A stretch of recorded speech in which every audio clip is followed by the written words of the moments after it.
Or I'm just talking to myself, like really talking to myself, and it's bizarre. I'm trying to figure a way to make it not as off-putting to me, and I'm sure to you guys watching it.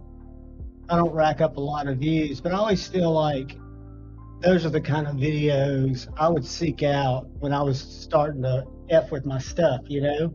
So I'm maybe they'll live on and people will search them and it'll help them out. Mersal, what's up, buddy? Come back, come back. Greg Maroney, what is up? Both you channel members, awesome individuals, all y'all are.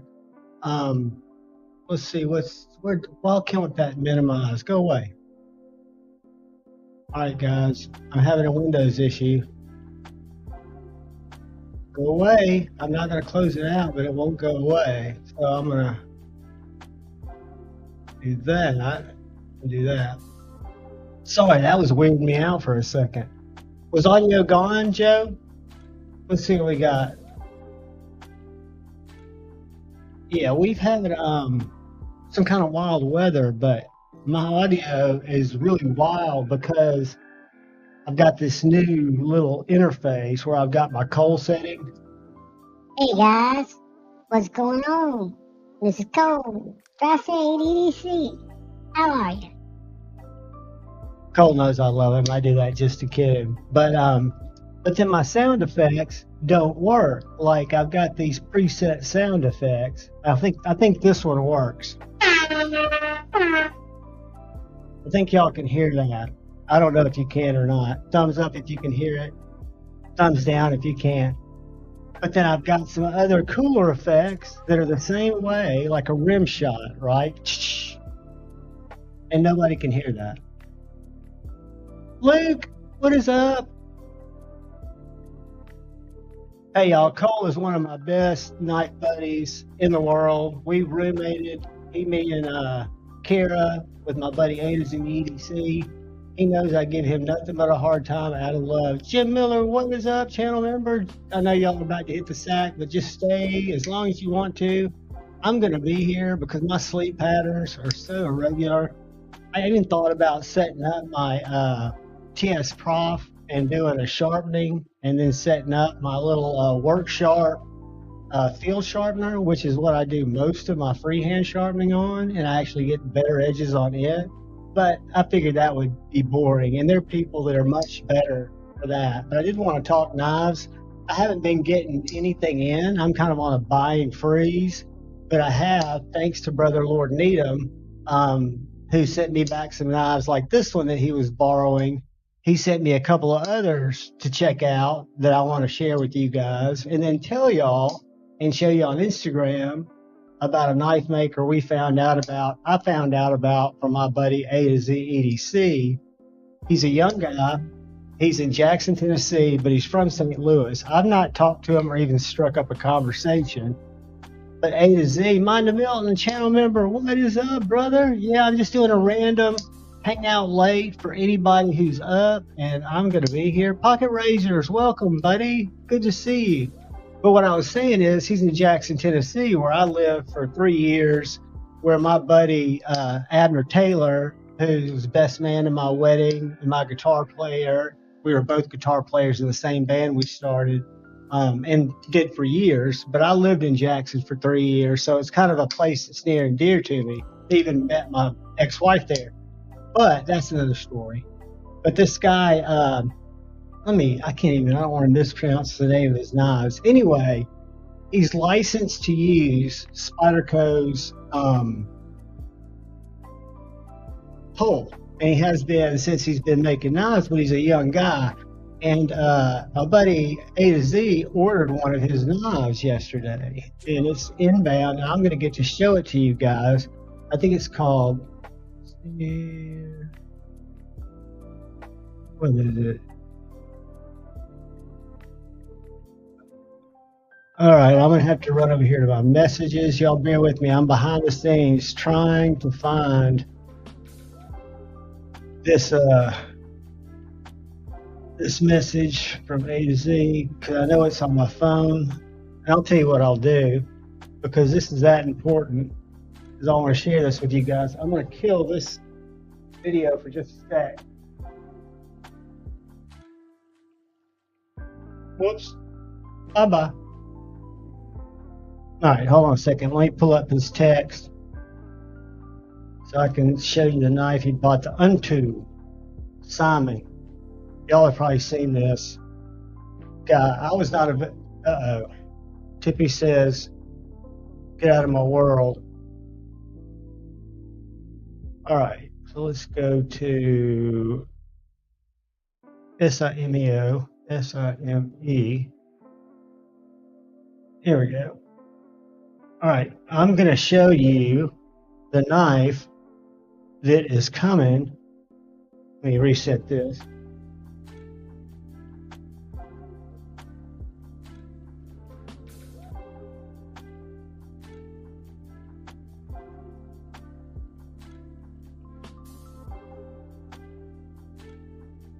Whoops.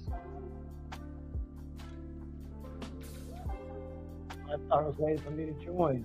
Duh.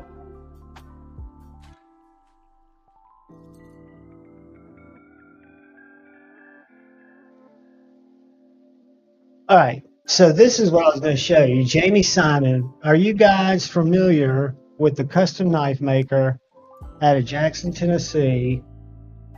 Simon Custom Knives, and I might not be pronouncing that right, but this is his Unto flipper. And it is, well, like I said, it has a Spidey Hill opener. I'm licensed to use the hole by Spyderco Inc. This one turned out great. Also, don't forget to use the discount code. That's a $150 discount code, guys. And if you want to buy anything on his site, it's out of my range right now. I can't do anything, but A to Z got this. I know it's going to be probably too small for him, and I can't wait to check it out. I love the blade grind. I assume that's CNC painted and the swedge. But what an absolute beauty. So that guy right there is on its way either tomorrow, and I'm not going to get to unbox it, but when I bring it to you guys, I'll be able to show it to you with the way it was packaged, with the way it came in. Joe Isabella, channel member, what is up? Angelo, channel member, what is up? I missed a lot of y'all. Jeffrey Dawson, Craig, channel members both. Dwayne Letterman, channel member, what is up? Angelo gifted a membership. Angelo, that's too much, buddy. I appreciate you more than you know. That is awesome. Let's see who got it, who I can welcome aboard.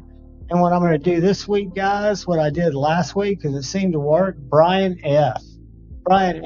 Angelo DKSFSU, a membership to JuhVon's Knife Flicks, which will grant you, I record videos in batches, right? So I stage them out through, I think I've got them now staged for the next couple of days, a morning video and an afternoon disassembly. But you guys, the members, get instant access when I upload it. So you can wait for it to go live, or you can watch it early, whatever. And then my giveaways, my nicer knives, which are now pretty much the rest of my giveaways going forward, are going to be channel member giveaways. And the way I'm going to do it this week, like I did last week, because it seemed to work out, is I used to make people leave a comment, right? And we'll have another giveaway too. And we'll probably just do a channel raid on one of my videos, put a comment in to try to get it fair. But I'm going to draw the member giveaways, which is another benefit, Brian, for getting that membership gifted to you, is I'll draw the members from my YouTube studio, and then I'll do a random generator for that. Did y'all just see Tippy go up there and go nuts? Luke, I did not, and the reason I think I have, let's look at that, because right now I am in like no buy mode, and I have no self-control. So I've been doing my bite and my, is it Brian or Craig Brown? Craig, right? Luke, is it Craig? Let's see, the new court from Brown Knives. I'm assuming it's Craig. Let's look. That's not right. Something weird happened there. It says there are no posts. Let me look at something, see what's going on here. And guys, I wish I could multitask better. All right, the vault, that's Brian Brown. So I know it's Craig Brown, so let's go Brown Knives. I pulled up, I think, a bogus site. Craig Brown, no, Brown Knives, there it is. Cool. Show me some posts. Don't give me that BS. All right, something weird's happening with my my Instagram. Don't know what. Here we go. So Luke, is it the guy that makes the FSD, or is it the guy that makes the Jaeger? Dwayne Letterman, Humphrey, what is up? Humphrey Chimpton, channel member, Pocket Razors, what is up? I'm going down looking for Luke to see if he's giving me any. Oh, I know, Jeffrey. And there was a time, Brown Knives, no Craig. I got you. So I'm right here. Let me share. Whoops. Let me share this with you guys and we'll find it. I want to like learning about them, but I haven't been able to seek them out lately. Is this it? All right, that's not it. That's not it. Tippy, at ease. Let's see. Bear with me, guys. Bear with me. I was going to look for the name of it, Luke, from your comment. Angelo's gifted a couple of memberships, guys. I'm missing stuff. Like Cortex XL.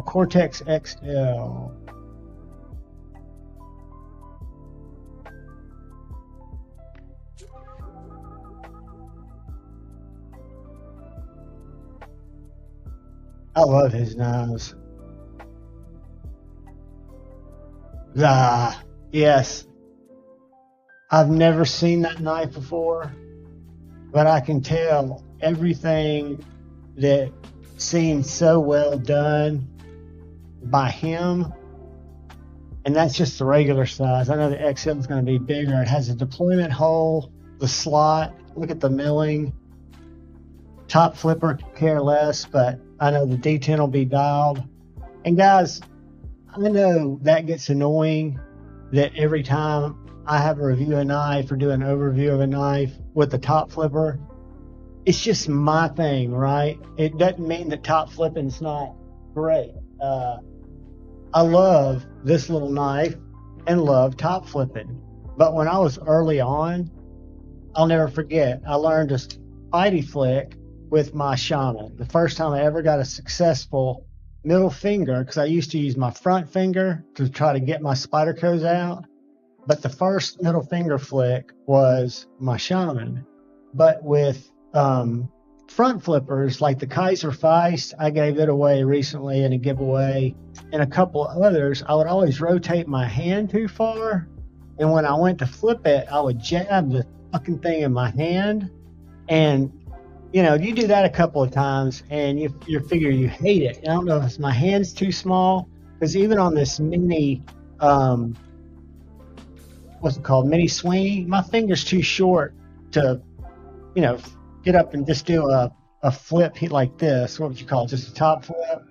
So I'm limited to regular flip. I can do the little reverse, which again sucks because I just felt the knife. It didn't touch me, but I felt the wind of it go by the heel of my hand. So I would much rather slow roll it out, break the detent, slow roll it, or middle finger flick it. I don't know where that rant came from. I think what it was is to apologize to you guys who like top flippers when every time I talk about one, I always kind of give it a jab. And it's just because I'm being authentic. I fucking hate it. You know, like this knife right here, the little Devo knives, Lush, one of my favorite Devo knives and traditional pocket knives. It has what you would think would be a terrible front flipper, but it's actually got two spots, one right here, and then you can hit it right here, and you don't fail it. I think that was the front, and then if I go up here to this little angle, it also flips. However, I get zero pleasure from front flipping a knife. It just doesn't crank my tractor. Yes, it's effective. Yes, it works very well. Does it bring me or make it feel like I like it? Not really. And see, that's the whole angle of what I try to share, is just how knives make me feel and how I like them, right? Based on money I spend on them, which for right now is not going to be any because I'm on a freeze. But this guy right here, see, I would much rather middle finger flick it. And I know some people hate that. And that's okay. That's one of the beauties of the knife game. I've had my my Buck 110 out today because I was wicked waxing some stuff, which is Fred Dupriest Ford. I've got a video on it. It's he's an American company, and he makes a wax that you can rub on your knives, and I do it therapeutically, and then you rub it off, and it leaves kind of a seal there when you're not going to use them for a while. Or I use it for weekly, bi-weekly maintenance. Kevin C., what is up, buddy? You come hang out, my friend. Kick back. Paul Mills, what is up? I've missed so many people. Guys, just so you know, if you come into the chat and I'm rambling about a story, I can't think of anything else because I've got a squirrel brain. So I don't ever mean to miss anybody. If somebody throws up a question and it doesn't get answered, not that I would be the source of many questions. That's the other thing I was going to talk about tonight. We got, what, 25 people in here? I think that's probably as many. I appreciate you guys for coming in. But I want to talk a little bit about community and what I think, which is just my opinion, is great about the content creators in this community and why I watch a lot of different channels. For example, Neve's Knives or Stasa 23. If I want to go find a video where somebody's taken a knife and used it outside of what I would use it for, because I'm a wuss. I live in North Alabama, the city. I rarely use my knives besides to open Amazon packages and maybe to go out and hack something down for a video. But those guys do cut tests, spend a lot of time. Neves has taught me everything about sharpening. He's the reason I bought the TS Prof, and I have no regrets. Before that, I got the stone holder for my work sharp and my first set of the Neves. I'm glad I got a second set because I hear they're going away. But those are great channels, and I'm sure there are other channels that do that you guys like. But that's, I think, by having a variety, it's good. And then if you're looking for production quality, the best in the game is my buddy Tri-State. Tri-State and Rochambeau have some of the what I consider professional, and Screaming Pirate and Jim Skelton. I mean, those guys put so much work that I can't even imagine the time it takes to shoot that kind of content with a knife. Because guys, mine's not that. Mine's one time, shoot it and go. Every now and then, if I lose a screw or something, I might pause the video and then start it again after I find the screw. So if you watch this tonight, you'll get a hint. If you happen to watch the disassembly of the Mr. Cypher, when the pocket clip goes flying off and jettisons I paused that for about 30 minutes. I was looking in the wrong room. It actually went under my little hutch or whatever. But anyway, neither here nor there. But Rochambeau, Tri-State, Screaming Pirate. I mean, guys, this community is rich with people that have talents where you can see the knife. What I'm basically saying is you can see a knife from Jared or Nick testing it. The best photographs for every angle you won't get on the website, and also good reviews. And then you've got people like Zach, Big Red. You've got so many just talented people that give their opinion, and it's a lot of times it's different. They're differing opinions on the same knife, and you wonder how can that be? And it's just because we're all different. We're all subjectively going to like certain things. And then you got Said Stevie. You got Metal Complex. Guys, I love Metal Complex's videos. I watch him all the time. He's one of the OGs that got me excited about knives. I know, he's big. I think he's earned every subscriber he has. You got Shane, Edgy American. He doesn't put a ton of content out now, but when he does, it's thought-provoking. It's Shane, for as simple of a human being as he is an absolute brilliant thinker. If you ever get the chance, and some of you I know talk to Shane on the phone or via text, but he is one of the most entertaining people for me to sit down and have a burger and have a conversation about things that are outside of knives or inside of knives, because Shane's got his shit together. And like one of the favorite knife videos I've ever seen that I thought was brilliant was when Shane did his pry bar or his screwdriver that he was going to send back to the manufacturer because it wouldn't cut. Go find that video. As a matter of fact, I'll share it right here because it's worth sharing. But yeah, I mean, and then you've got OCD for EDC, who's not only a great channel, he and Molly, I've met them both, but they're making things that take a lot of time, guys. And I'm telling you, they're not getting rich off Slick 'em All or off, what are they called? I'm going blank, the little things, Compression Made Easy, CMEs. But they're doing that for the community to make people, lefties and righties alike, lives better. And so you don't have to agree with or support or like all these channels, or you can like all these and more. You've got Dirk Warning out there. You've got, and I think he brings so much to the community for knives I would never ever see. Do I consume a lot of the content? Not for me personally, but that doesn't mean it's not fantastic content. And then you've got Erica. I don't know what her channel is now, but I watch it. I'm subscribed to it, and I see her on my feed, and I find her perspectives thought-provoking. So I think what I'm trying to say is a lot of people have a lot of personalities online. And the people I watch, and the only one in the group that I've mentioned, let's see, Knives Fast KC, I have not met, I was going to mention Knife Dope and Rob's Nerdy Knives, because Rob has been a channel that I've really started watching. I think because he comes on live before Metal Mondays is kind of how I fell into his lives. But then I subscribed to his channel because I had not been exposed to him. YouTube suggested it.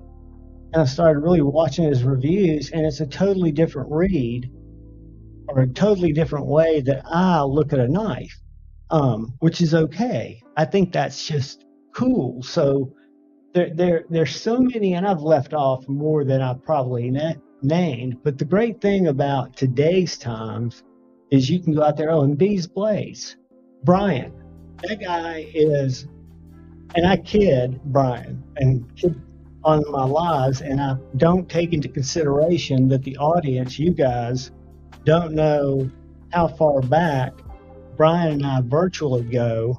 We've missed each other at both Blade shows, so I've never gotten to hug him. But since before Brian had a channel and was a guest on Lefty's channel, I've known Brian. And It's just not the content that I consume, but a nicer guy you won't find. And if you're into that type of knives, which I started there, I wish there was a Bees Blades when I first got in the community 2 years ago, right? I think the first knife, ironically, I won was from Slicey Dicey. It was a QSP Parrot, and I never got it sent to me. That's another thing. Howdy, Kathleen Smith, the 5 Door. What is up, everybody?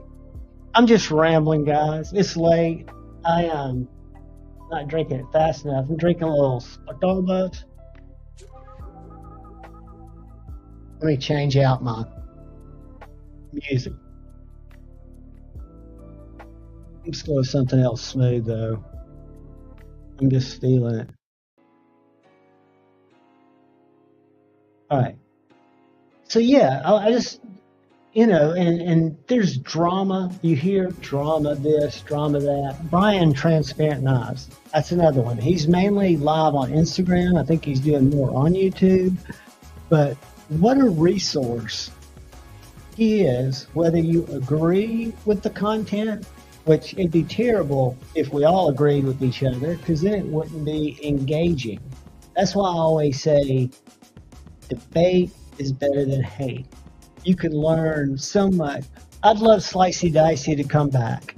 I mean, Slicey Dicey had some discretions. I think he had more going on than he could wrap his head around. At the time, I had no idea what it was like to try to even run a small channel. I can't imagine. Now, I don't know. I'm not going to speak up for him, but I think if he came back and apologized, I think he added a lot to the community. I watched his reviews. I don't ever buy a knife. My point is, the term influencer makes me cringe. I don't think my friends who I've come to know in the community, some of who I've named that have channels, some of who don't, that I just talked to about. But nobody influences me to buy a hinderer. For example, I was not a hinderer guy. My buddy, Dark Gravity, who I met in person, said, you really need to check this knife out. I checked it out at first Nashville Blade Show I went to in 2022, and I said, thanks, but no thanks, just not really my jam. And he and I are local buddies. He lives a city up from me, so we're about 30 minutes away. But he said, I want you to check it out. Take it with you to Blade Show. This was in 2022. And just carry it. This is a 3-inch, or the XM18 3-inch with a Skinner blade, which you don't see a lot of. And after carrying it for 5 days, I loved it. And I was trying to figure out a way to buy it from it. I mean, it was something that I never thought I would be interested in. But since a community member knew the knives that I liked, because we communicated a lot, texting, on the phone, we see each other, quite a bit, and we still do. We're both going in different directions. But he knows the kind of knives I like, and he just knew if I gave it a chance. And since he opened my eyes to this, it opened my eyes to a whole nother brand. He influenced me, Demonot, but what I'm saying is he gave me the opportunity to try something. That's my point. So that was different in terms of someone saying, put this in your pocket, carry it, see what you think. Actually, I think it was a little small for him, and he was about to put it on the market and wanted to give me a chance at it and a bro deal, and knew I would like it. But I've also gotten a lot of really good information from Jared, from Kevin. They've shown me, opened my eyes. I'm trying to think who else.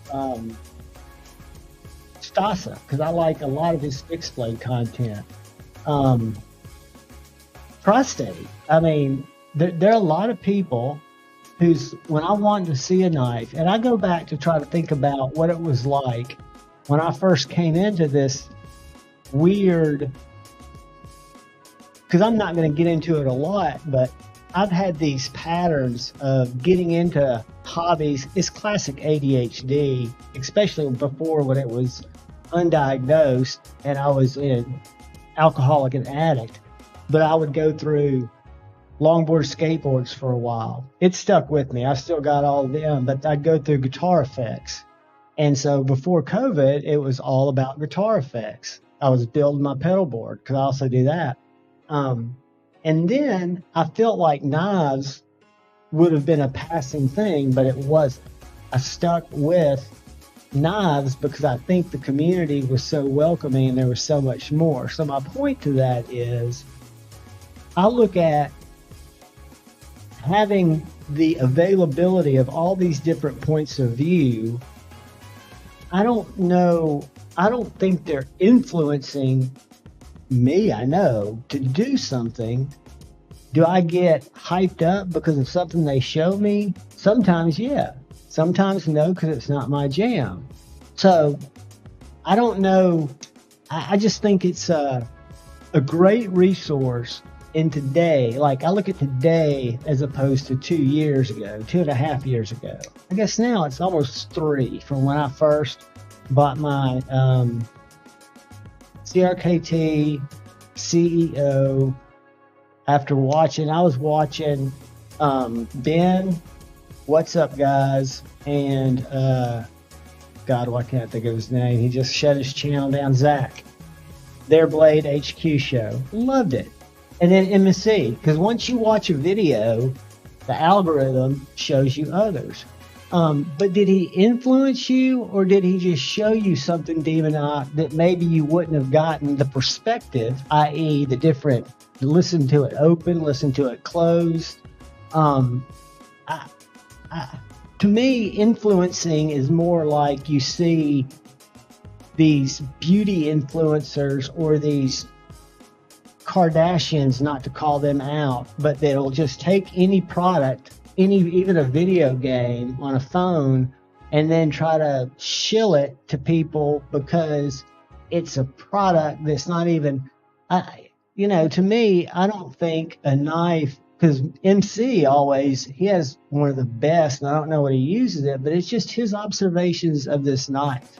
And he talks about, this is my love of knife. If you want to help me out, these are some links I've got.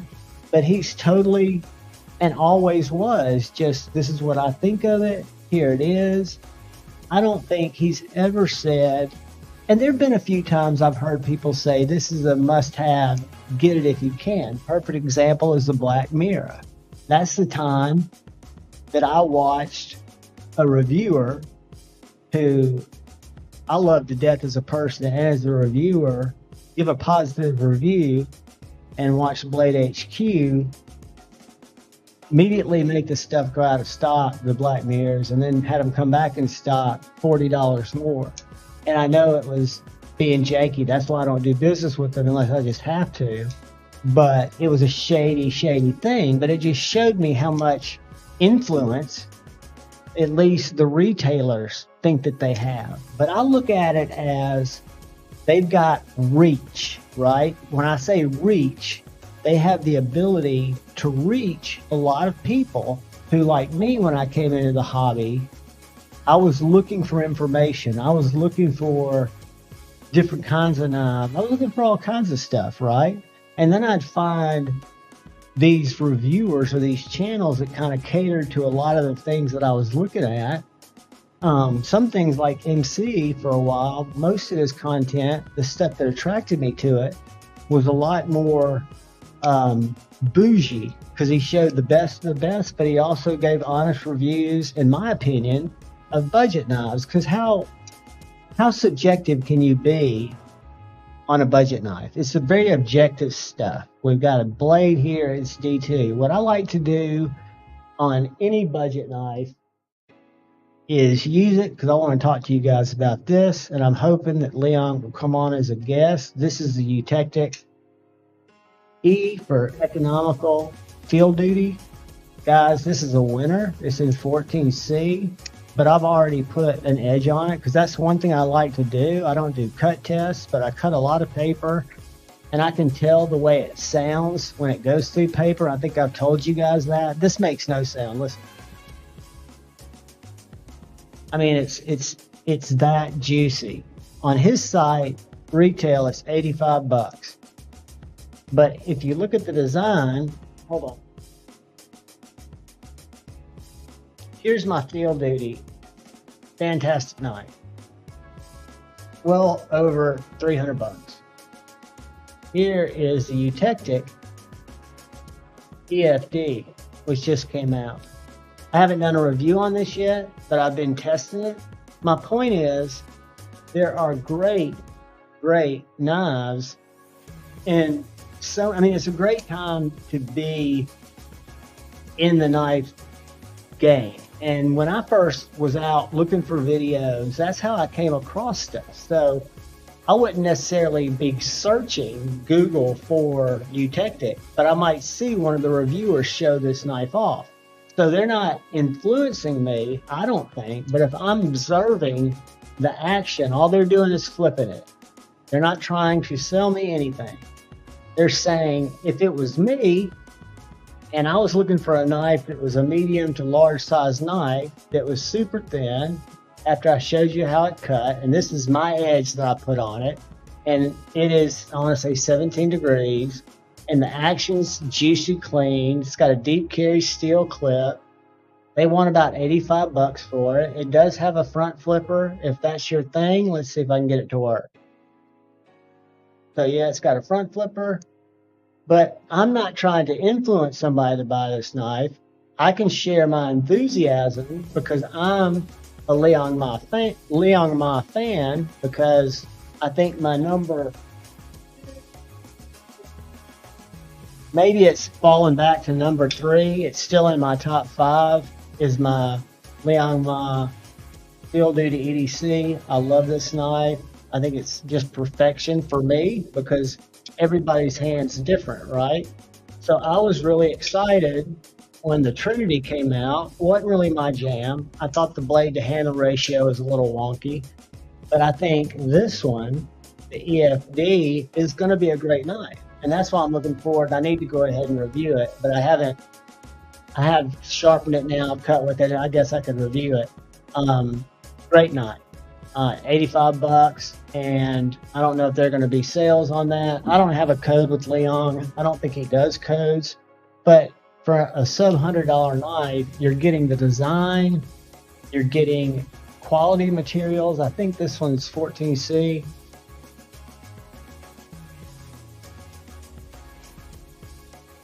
Yeah, you got 14C, and you've got a full-size knife. And the thing about Ma Designs is that choil. I mean, you've got the jimping, all the things that are so right about is much more expensive knives you've got in a very small package. So I think it's cool, right? But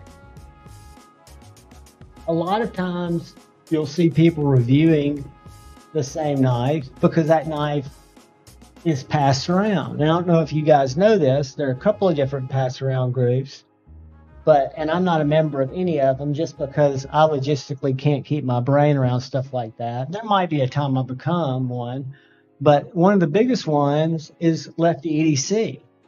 That dude does so much for channels in terms of giving you information if you want it. Josh Branson, what is up?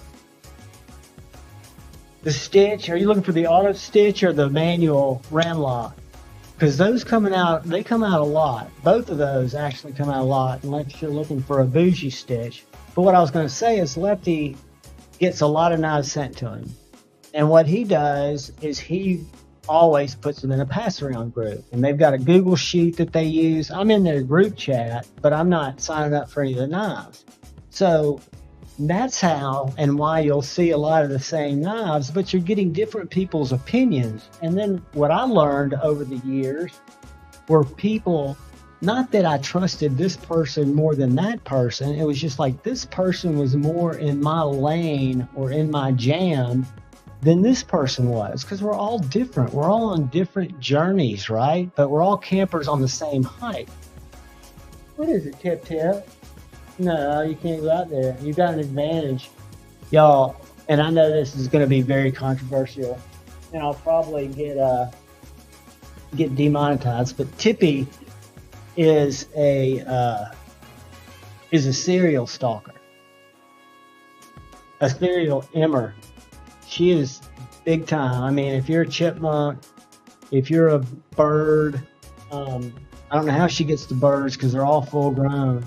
But that's why she doesn't go out at night. Because she brings them up, and you can ask Shane. If you see him, he knows that she's a stone cold K-word. And she's old. I'd say she's at least 10 years old. But when she was like 6 or 5, let's see, it was 6 years ago, 7 years ago, she went missing. We figured a coyote got her. It was right when I was getting separated. Thought a coyote got her. My daughter was still at home. She was heartbroken. About 3 months go by, 4 months, and my daughter calls me and says, we found Tippy. And I was like, no way. She came home? She was like, no, she's on Facebook and we're getting ready to go pick her up. I was like, Brittany, don't get your hopes up, because the chances of Tippy, it was about 9 miles away down by the river.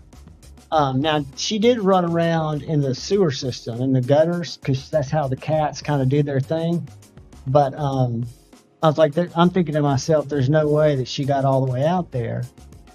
Dudes and dudettes, it was Tippy. She was out there. I mean, she was like 9 miles away. So she's got some thug in her, some thug life. But she is a cute little murder machine, Joe Isabella. And the thing is, you know, she doesn't need to be. And I think because I've rescued a little mouse, I've rescued 10 rabbits, 20 chipmunks, because when she brings them up, she hasn't put what I would assume a cougar or anything I've seen on National Geographic with big cats, or even cats when they're hunting for prey, the first thing they do is kill. It's just instantaneous. That's why if you're looking at the differences of I'm going to get eaten by a bear or a big cat every time, because it's going to be quick.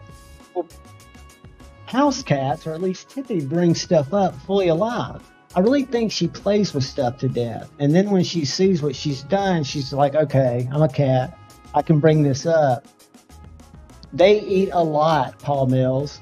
They've eaten a lot of cats, and they've gotten 2 of my buddies. We don't know if it was actually foxes are notorious, and I didn't know this, for being cat killers. Which sucks, because I think foxes are cool. I used to love them, but I'll tell you guys, that's one thing. I'm not a crazy cat dude, but I do have a very powerful 22 caliber air rifle, Benjamin, and I would lay out a predator going after my cat. I just would. I mean, I'm that guy. And they are demonized. They can't help it. It's kind of in their thing. And like I said, I had Ashley, because I had a house cat and a house dog, and Ashley, the German Shepherd, rest her soul, she went across Rainbow Bridge when I was at Blade Show, the last day of Blade Show. But great dog. But her and Tippy were BFFs, right? But totally different in their behavior. And like I used to joke with people, but it's true, if I were to pass away, Ashley would starve to death, probably laying there by my body, while Tippy was eating me. Like right as soon as she realized I wasn't going to feed her. So it's just, you know, they're different, but they're fascinating. You know, I'm always about animals. I think animals rock. That's true, Jeffrey. And you think about it, they're domesticated, they're in the house, they've got shit to play with. You know, they might get a bug here, they might get a mouse there, but if they're literally house cats, their owners, like I would, make them a cool window perch, and then they can just sit there and watch shit that they want to go chase. They can't help it. You know, and I guess if we went back and checked history, I don't know, man. Old lab caught a raccoon last year. Ooh.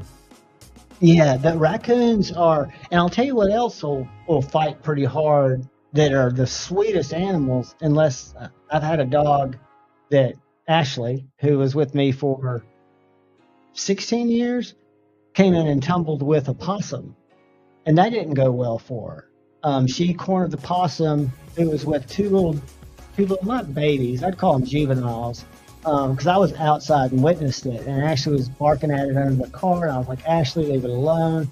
and you could hear the possum hissing because it was protecting its babies, and gave Ashley quite a charm. My journey, that's awesome. I've had all kinds of lizards. I had like your son, Josh. I had a leopard gecko. I had 2 iguanas. This is all in college. They're not at the same time. They were at different times. But the iguanas, I had one that was about 16 inches. Started out about 9 inches from nose to tail. And the other one was kind of runny, and he wouldn't put on weight, or she wouldn't put on weight at the same rate. But she was about 12 inches from nose to tail. And then I had black Asian scorpions, which were super cool. One, it was a big one, and you could put a black light on him like the one I've got here, and it glowed. And I even had I think it was called a mud puppy. I need to Google this thing because this thing got out of my cage twice. The third time, it was not its lucky day because it got stuck behind the refrigerator and eventually dried out. But it lived outside of my aquarium for 3 months. Oh, mud. Let's see if this is what it is. And I'm sure the aquariums don't sell the ones that look like this. Or excuse me, the ones I'm showing you might not be the ones that are available on aquariums, but they look very similar to this. Have y'all ever seen these things? Now mine didn't have those little gill things, so it was a different. Let's find the one like I had. This is like what I had. I went to Lake Erie. Let's look.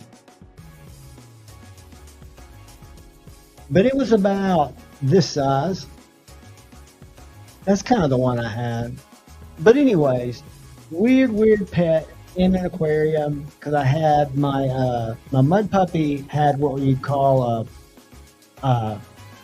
where half of it was like a lake. I had it with a slope where it could go down to the water and then come up and hang out under the light if it wanted to. So it had a pretty sweet place. And then the other stuff had their own. I had snakes.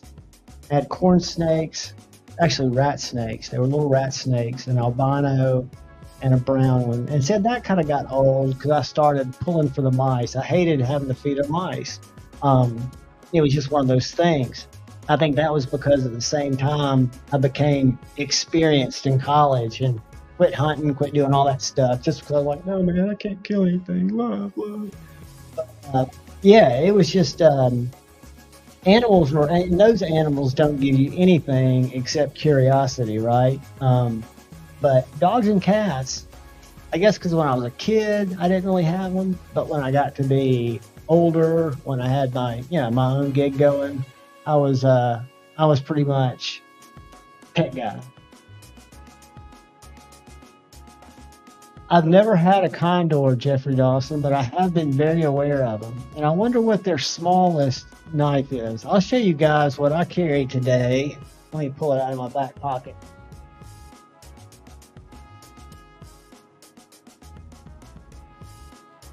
Lord Needham sent me a couple of knives, which if I don't forget, I'll show you guys. But this is that Carry Development Hydra. A little USA fixed blade. I have no idea what the price point on these guys are. I have no idea what the blade steel is. I took it apart.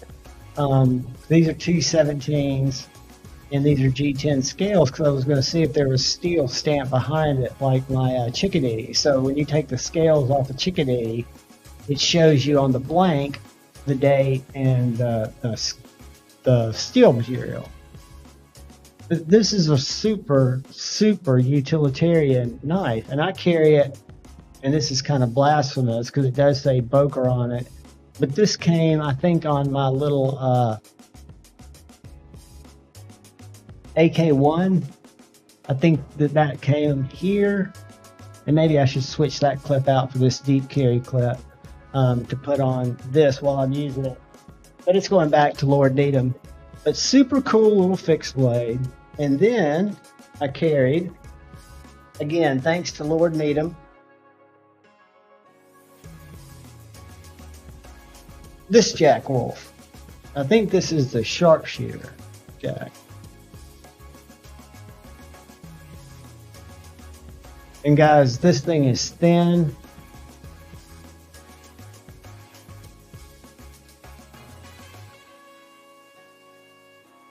That music seems loud. Hold on 1 second, guys. Where is it?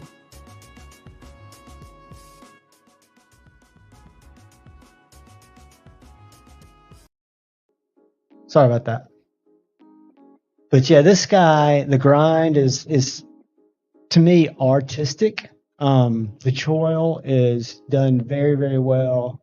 The carbon fiber, if this is the one, it may be the other one. Watch this one. Yeah, it's this one. Look at the carbon fiber with the black light. So you can kind of see it, it glows. Let's see if it's glow in the dark. Hold on.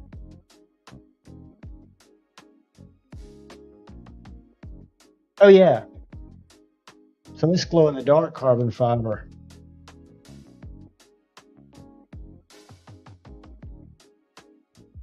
You don't really see it here because I'm so bright, but yeah, this is badass. But anyway, I think this is the sharpshooter jack S90V. I mean, deep hollow grind. Let me get some paper.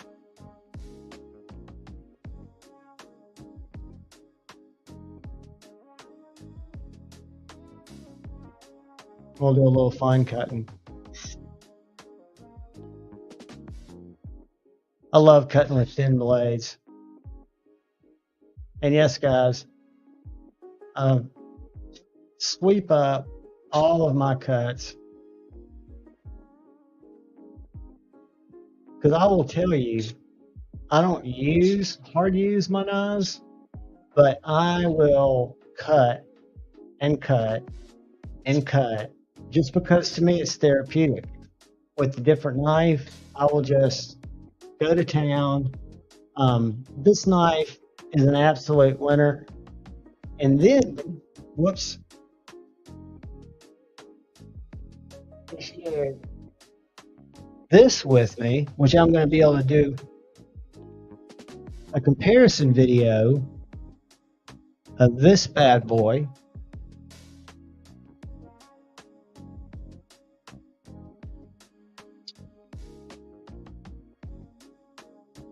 This is the gunslinger, I think. The locking one. It's kind of sharpshooter shaped, but it's a top flip or a front flipper. A really nice, well done front flipper, even though, as you guys know, and I apologize for, I think very adequately earlier in the live, I fucking hate front flippers. But this thing flicks like a dream. And I'm looking forward to doing a comparison between these two guys. Because to me, again, I know the blade shapes are different, but to me, an EDC knife guy, right? If I'm looking for a knife kind of like that, these are kind of similar knives. And one of them is considerably less expensive. But I've already seen details in this one that are very, very desirable. And one thing that I dislike about this, and I think Ben's aware of it, the lock bar access is just kind of atrocious. It works, but there's nothing. See that? To me, it's just kind of hard. And then if you look at the Lush, it's not only chamfered, but you've got this cutout. I mean, it's just much, much cleaner. Anyway, I'll do the comparison, which comes back to the way kind of he did it, where he has a chart and you've got like 7 different categories. I've got it saved, and then you just rate knives. You know, it's very objective. So price, for example, which I know is one of them, would go to this, and then you've got perceived value, which means what's the value on the secondary. So if I'm on the secondary looking for a Lush and I'm on the secondary looking for a gunslinger, which one's going to hold their value better? I would probably say, I haven't researched it yet, but that would be a draw because I don't know. I would think they both go very close because they're limited production knives to what they sold for. And then it's like materials. And you can look at these two knives and you can say the materials are dead even. You're talking about titanium, fat carbon fiber, S90V. And then you talk about workmanship and you go to look at some of the finer details, right? Kathleen, I agree. With the exception, and again, I have not, this was his first one. I have not tried the most recent. When I look at a traditional knife with a modern twist, I think this is done impeccably well. And he's got a little bit of relief there. And I don't know, the traditional guy might not be looking for that. I just think, I know he's very open to that. But these are done, I've never really experienced it. Because when I went to his booth in 2023, I finally made the decision to get a Jack Wolf knife. The one I was going to get was this one. So I was going to his booth to check out slit joints, and he was all excited to tell me about the Gunslinger because they released that at Blade Show, a locking knife. And I was like, Ben, I'm stoked, but it's been 2 years that I've been giving you hell that I don't have or even use slit joints, and now I'm finally there, and I just wasn't excited about it. So I didn't get in on the initial craze, but it's the same OEM, but the workmanship, if you like the slip joints. And again, I haven't seen the most recent, or I don't know the name of it. Where'd that go?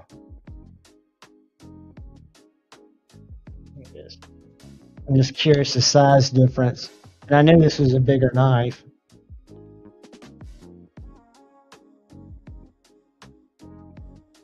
So the one that just came out, was that the Midnight Jack? I forget what that was. Night Joe?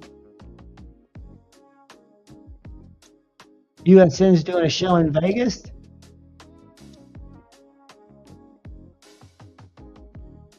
I'm really kind of wishing I'd gone to Texas. It was just not really. Oh, take care, 5 Door Buddy.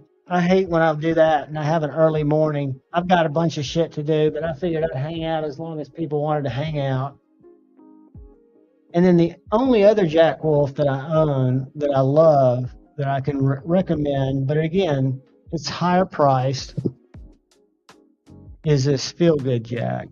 To me, it's just a great shape. It's thin. It's done just impeccably well. Sharpening choils are the best in the game. That's one thing I really wanted to talk to Kevin about and show him how far this swedge comes back, or this not swedge, god damn it, this help me out, chat, what's the word I'm looking for? The not the choil, what is this grind that comes down? Mirsal, your wife is right on. Tell her thank you, and I hope she's having a great night. And to be honest with you, I haven't had a Mexican pizza in a couple of weeks. Rob 10 Ring, the little bro jack, that's a great size. But what's this thing called? The is it the sweat? What's this back where you can tell on the lush, it comes a little far about. I mean, I still got plenty of room to sharpen, but you can see that it comes out to about right here.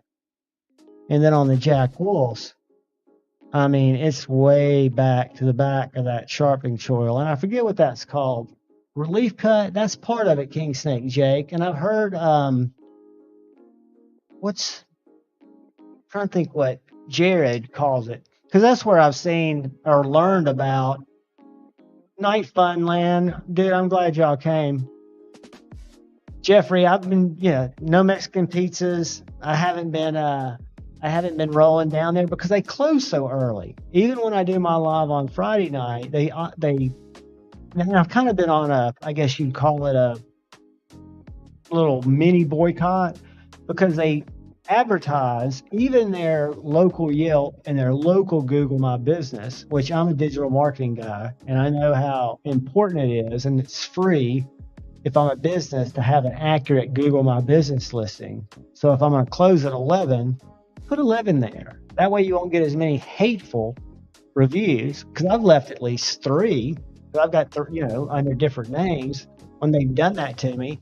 But it says open till 1. So it'll be 11:45. And I called just to make sure, because I've been burned. The first couple of times I just went down there, it wasn't even 12. I felt like I had an hour. No. And they just do it kind of when they want to. Plunge grind. Thank you, Demonic. That's the word I was looking for. So plunge grinds, and I don't know a lot about how complicated it is, for example, to move the plunge grind back 1/8 of an inch on this knife. You've still got a lot of room to sharpen. Yep, Dwayne, y'all got it. Y'all help me out. I appreciate y'all. But I don't know from a manufacturing standpoint what that would take, or if it's just a matter of going, I'd like for that. And I know Kevin says one of the things that's tricky is translation. So I'd almost guess you'd have to have it drawn in there, because I know they set their machines to grind it that way, right? So I would just think, even though you've got, again, nobody's ever going to sharpen more than that. But when I'm looking at these two knives, kind of thinking about Double D10 channel member, trying to think about my comparison. When you look at, and same is the case with the slit joints, the plunge grinds are just crisp and back towards the heel, and you've got that nice little sharpening choil. And guys, this knife, it's not my necessary number one. I think the one that came out recently is a Warncliffe, and it's more my shape jam, but I've not experienced it. The action on this is next level. I mean, I think for the first locking knife, Ben and their OEM killed it. But I'm a huge fan of this knife. But again, I haven't put them both through the paces. And the fun thing about that, just kind of objective 7-point, or it might be 9 comparison, is 9 times out of 10, I'm surprised, because I don't have my own kind of subjective thoughts injected in things that you can actually measure, right? Like fit and finish, like I said, resale value, sliciness or cutting. What else am I'm trying to think. But anyway, they're not, and it's just kind of fun. It takes a while, because again, I don't do things with multiple cuts, so it doesn't take longer than 30 minutes. But it takes me, because I don't do scripts either. It's just I have to get my brain in the right direction, or it's a mess, right? So, and you guys have seen it if y'all have watched my videos. But I've got some different ones out here tonight that I feel like there's so many knives in my collection that haven't got enough love, just because I'm trying to run through so many different knives to experience them and do reviews on them, that once I reviewed this little guy, that was me hitting it with my finger, but this little Alley P by Ware, I should really do a follow-up, even though I've done a review. But now that I've had it for a while, it's such a great, great little knife. And a knife that I missed out on, but thankfully, to my buddy A to Z EDC, and I just missed out on it because I can't grab it now. If I could trade this for it, because this is a little smaller than I thought I would. But it's the Bird Blades Barber Button Lock. And I know that sounds crazy because I'm not necessarily a button lock guy. I've actually been a button lock hater. But I was at his house the other day when this came in. I think it was this one. Let me find it. This one right here. When this came in, and I got to handle it, and I'm going to get to review it. And the only thing I wish, because it's like $20 more than my mini, and this is the full size. This is not the mini barber. But it's the barber button lock. That grind is just next level to look at. It's just beautiful, I think. And it's got a crisp button lock, and it's got detent. I don't know how. And I'm sure a lot of people will tell me that it can't have detent because it's a button lock, but they've done something. It's just a beautiful knife. But unfortunately, I went crazy a couple weeks earlier, not on the Damasteel, but I went crazy on a Mini Sweeney. So if anybody's got a button lock barber and they want to trade it for a Mini Sweeney, I might consider that. Even though I love my Mini Sweeney, but it is King Snake Jake. That's the beauty of it. I agree that it's ugly, but some things, like for me, they're so ugly that I like them. One of them I've got in a case over there is my Best Tech Sin. Ugly ass blade. I mean, it's just got the curvies. What are some other ones that are kind of wonky? But yeah, we all have different jams, because I agree. It's a totally wacky looking blade. But I appreciate the beauty of that hollow grind. And I'll show you something. Screaming Pirate shared something on the Instagram that I've seen this knife before, and I think this is a production version. And I think it is sexy. I'm curious what y'all think, because it's going to be one of those that you either dig it or you think it's just uglier than sin. Because it is definitely different, and that's why I like it. It's this one right here. And I love the grind on it. I don't even know who it is, but this is Brad Stewart, Screaming Pirate. The Keenison. Look at that grind. And I'll show you a video so you can see the size of it. Well, there's a watch. That doesn't do anything for my brain. But the grind is very much, I think, attractive. Let's see if he opens it.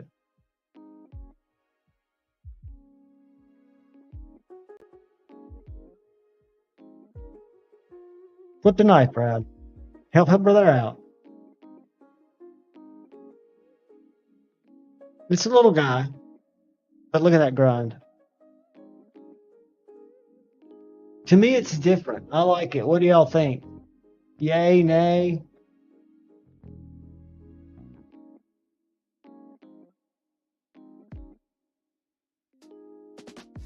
I think it was cool. Yeah, see, Demon Knock, I don't even know. Let's go to their Instagram. Did he didn't, maybe they don't have one because he didn't. There we go. That's just a hashtag though. I don't want to follow their hashtag. I don't want to find their.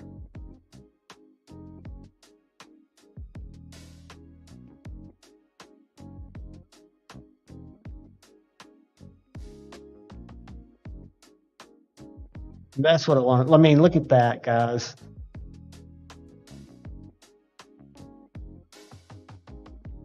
Look how gorgeous that grind is.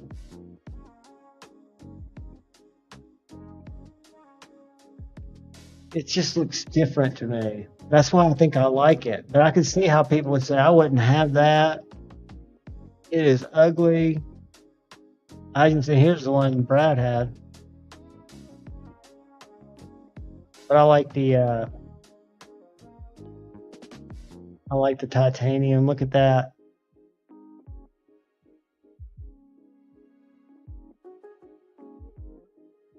He's got comments off. I can't leave a comment.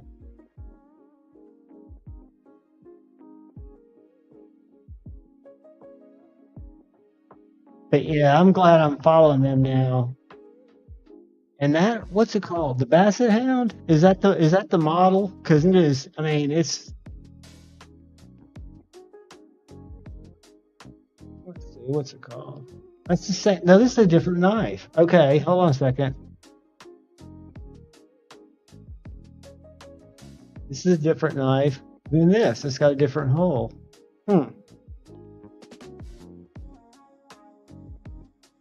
right, this is one. What's this called?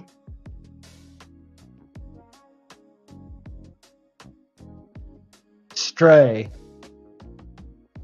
I like the Stray 2.0. I think this knife is next level cool for me. I don't know why. But it looks like they've got several different models. So this has got a different hole. What's that called? Basset Hound. So we got a Stray. We got a Basset Hound. Guys, that's sick. And I think I showed y'all that knife that's coming in that I'm going to get to share with y'all. But that looks like it's got a spider hole too. Look at that carbon fiber. Holy shit. Little Tanto with it. I mean, what a beauty. Is that called the Bull Terrier?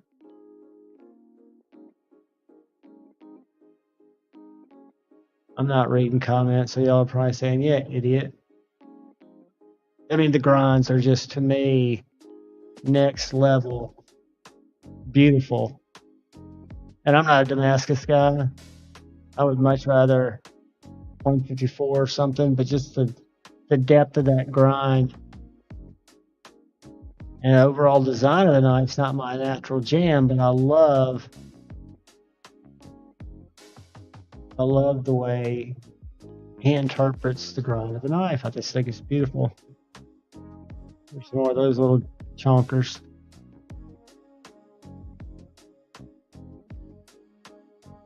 That's the whole thing. I mean, was I sharing any of that?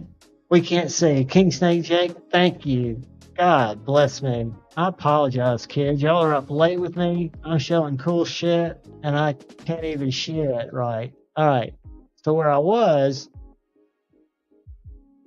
I learned that this is called the Stray 2.0, like this one right here. And I just love the grind, even though it's a love it, hate it kind of knife, right? And then the one that Screaming Pirate had is the Basset Hound. So it's got that same wacky grind, but it's a little different knife. A little smaller, it looks like. But the grinds on the blade, his interpretation of a grind speak to me, because if you'll notice, even this Spyderco-y looking knife, look at the rainbow carbon fiber on this. The camo carbon on it. And then God knows, what do they call that blade steel treatment? Nichols Damascus. But look at that sharpening choil, finger choil. Just beautiful. There's so many talented people. That, like I said, I wasn't even following this guy until I saw Brad's. But I mean, just look at that little giblet.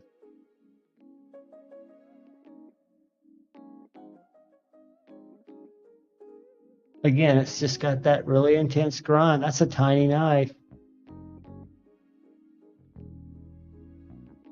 that him? And that's the other thing. I haven't had the pleasure to meet him, but I've met a lot of these guys at the smaller blade shows, at the bigger blade shows, and they are such good human beings. That's a beautiful knife. But there's just so many great, cool things happening out there. If I go to my homepage, let's see if it's got me on my.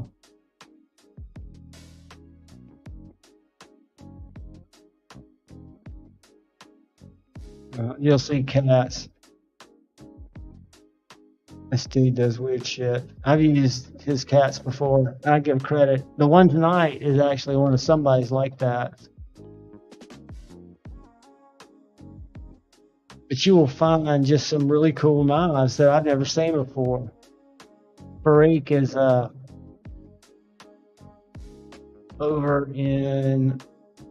he's over the pond.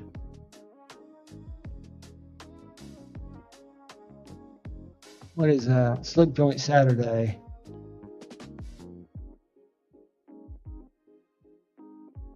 But if y'all ever are looking for cool shit to follow, feel free to jump through, because I don't follow any of the cat stuff. It's just fed to me because they know I like it, because I share it out. But same with the ads. I love the new Asher. Have y'all seen this? This knife's probably $115, $125.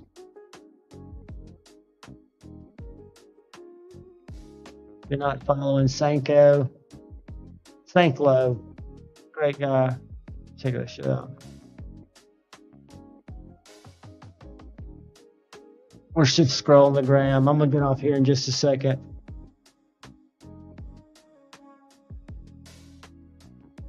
Sharif. That's Farik again. And there's another guy, what's his name? I'm hoping to come across Buck LaRouche in Germany. He has got some cool knives. He's also a great photographer. Where again, I just point and click. His pictures look good. So if you're not following, and again, he's just a dude, but I like his style because it shows you what's going on across the pond, right? And this is a guy who's finding this stuff, this Luft he found in Germany.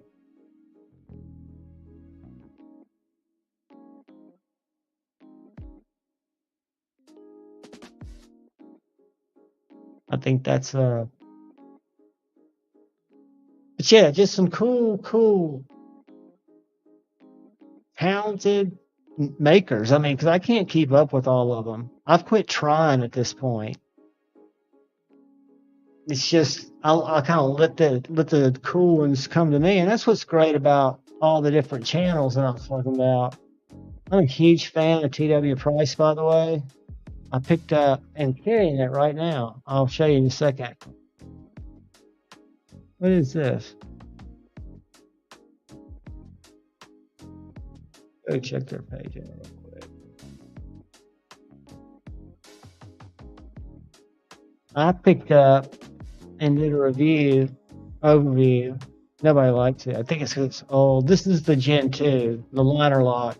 The liner lock version. The one I've got is the Gen 1. I traded for it. It is the frame lock. Best Tech OEM. A knife that always had my attention. And Sanklo Steel was one of the people that posted it all the time, and I just thought it was beautiful. Where is the frame lock?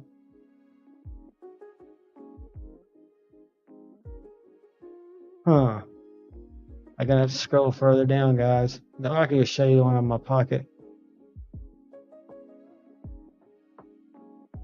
But I asked a couple of people, should I do it? You know, what they thought about it, and they asked if it was a Gen 1 or a Gen 2, and they told me that's the pre-order, so we're getting close. But they told me they preferred, and these were reviewers that had experienced in both. They preferred the Gen 1, which is the one I've got. I've got ones kind of just like this. But a great knife, a simple knife, kind of in a way, I don't know if I was sharing with y'all, but kind of fair and forgey. I only say that because I have a very limited vernacular of what is knifey. But for me, it's a small gentleman's folder that has a great clip. Very thin package. Very snappy as I fail it. Very flickable front flipper. So if you're a front flipper guy or gal, it's a very easy one to use. Again, as I've stated ad nauseum, I find very little pleasure from front flicking a knife. I'd rather just flick it. This guy's got a great choil, super slicey. Pop up our community page. I mean, it makes no noise.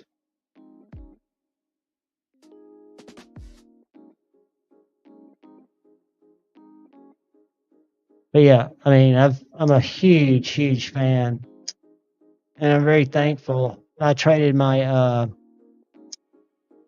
full size Sweeney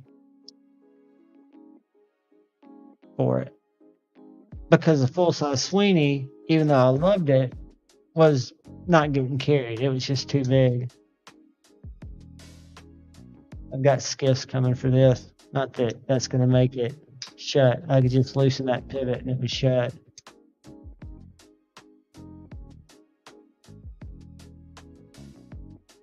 Great little knife. Fantastic little knife. Me too, Demon Hawk. I mean, that's what did it for me. And someone who will remain anonymous popped in my DMs and was specifically interested in that knife that I, at the time, and still have no second thoughts. It was not one that was getting carried. You know, I liked it enough because I think it was one of the top 5 knives of 2023. That's the Bergblade Sweeney. But it was just not. It was too long for me. So it was a good deal. Crispy Critter. Is it awesome, buddy? Yeah, Buck can do it. I was today, and I'm gonna do a review on it. I did one on it about a year ago. Nobody watched it, which is fine.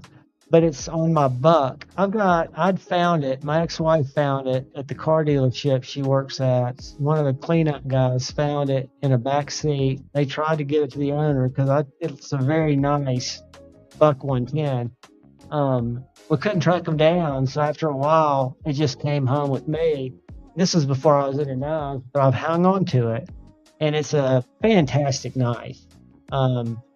Locks up great, doesn't hit on either side of the scales. You know, it's not centered. That doesn't have to be. Hollow ground, done really well. Super sharp. I just hit my finger with that. This is a great knife. This is, I say it's a great knife. It's a space knife. It's one that I really enjoyed, and I saw it for the first time on Therapeutic Edge, Pita's channel. This is the Gen 1 Max Ace Babylon. I had one of the economical Sandstorms, the one that was the liner lock in G10. It's like a $118 knife. I gave it away on Friday Night Flicks. Big old knife. But this was my second Max Ace. And the fact that they can build knives, the engineering and the balance in this button lock are impeccable. And then the black mirror, somebody mentioned it earlier. I've got it in another case over there. And the Meerkat, I don't know if y'all are familiar with the Meerkat. Those are 2 Max Ace knives. The Black Mirror is in M390. The Meerkat is in S90V, and they were both under $150. And they are just fantastic. Let me grab those. Give me a second, kids.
Sorry guys, I couldn't find my Black Mirror. It was hiding out. It fell down. Microsoft, what is up? Welcome to Insomniac's Weird Dudes Talking About Knives. So, this is the Black Mirror, the value knife of 2022-23. You want to see how to do a lock bar access? Look at that. It's a smaller knife, so it might not be your particular jam, but for an EDC knife, M390 came out year and a half ago, year ago, $148 or 142 in this configuration, which is straight up tie. You can also get it with carbon fiber inlay for 148 before discount, before you use like JuhVon's 10 or another code at White Mountain Knives. And then they came out with this Meerkat, which is a little different, a little thicker. But what they did here made me really like them a lot more. So this knife came out. I learned about it through a knees knife review. Jared reviewed it. And I was very familiar with the Black Mirror, and this one was around the same price. Lock bar access isn't as good. Different designer, of course, but it's S90V in titanium. But the clip was shorter, and it was hard as hell to get in the pocket. And that was one of Jared's fail points on it. You know, he said it's a great knife, great value, but the clip makes it unusable, right? So what Max Ace did, because Jared communicates with these companies, the ones that want to get feedback, they made, and it took, I'm talking in like 7 days after his video, they had this replacement clip available on their website. You could go to their website, click on it, the cost was $0, but it was like $14 for shipping because it came from China. So if you wanted to get a replacement clip, they made it available. They heard the reviewer's complaint. This one works great. And so to me, this is a testament on how to do customer service and how to handle constructive criticism and make a better product. But yeah, this knife's $150 before discount. S90V blade. It's a smaller knife, but frame lock titanium. I think both of these knives are fantastic.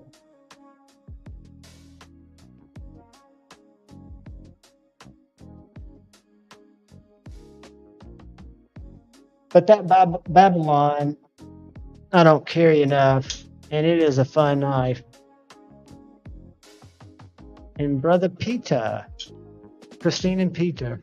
Christine gave me smedium, the term between a small and a medium knife, a smedium. I learned that from her. I credit her when I use it. And Peter showed me this. And again, going back to our earlier conversation, a lot of you guys, those guys probably had to go to bed. But I don't look at it as being influenced by Peter's video. I was just made aware of something that struck that weird, I'd like to have that thing that we all have at different stages. That's, I wish mine would go away. But yeah, it's just a banger. I don't know if y'all saw my, this is a MASH V2 / MASH 2.5 hybrid. I've also got Blondie, which is the other half of the hybrid. So it's a MASH 2.0 body with the MASH 2.5 blade and hardware. And it's nightmared out. There's no blue pivot collar. There's no pivot collar at all because it's a version 2. And then Blondie I don't have over here, but I did another video today. I fixed her. I'd ordered some silver pivot collars and silver backspacer, which I didn't need for Blondie. And that has my copper bronzy color with a belt satin blade and stainless hardware all the way around. I'll grab Blondie when I put these two guys up. I think they're unique. I don't think anybody else has put them together that way.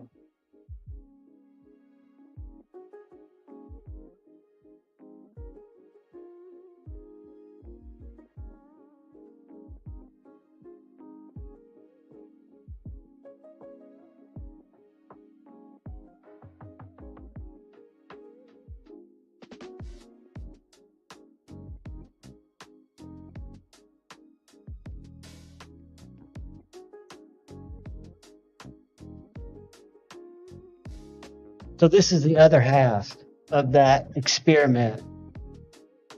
Meet Blondie. She is a 2.5 mash body with, let me look at the blade steel. Yep, with a 14C, a mash 2 blade, because I still got my carbon fiber. And I did the stainless pivot collar that I got in the mash 2.5 hardware kit.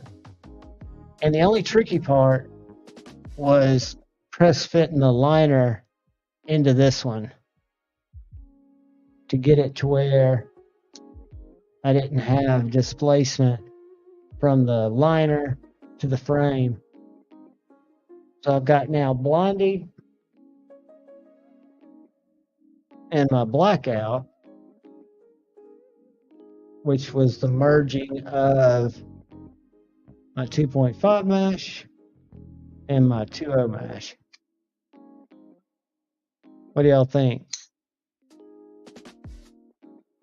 Kyle Coonley? No, I was saying earlier, buddy, you didn't get here. If I get on a little ramble and show people stuff, I can't rub my stomach and pat my head at the same time. So I don't see anything in the chat, and I apologize for that. But no, I was just showing off my, and because again, I struggle bust on this. I did a video yesterday where I could not get Blondie to come together right, to flip, but I put some skiffs in and got my Knipex out, filmed that today, and pressed in my liner. Good stuff. It worked. I'm a big fan of these knives. So, yep, Strider, SNG, and they look really, really good. Let me check this out and pull it up real quick. Again, I'm having to do the responsible thing.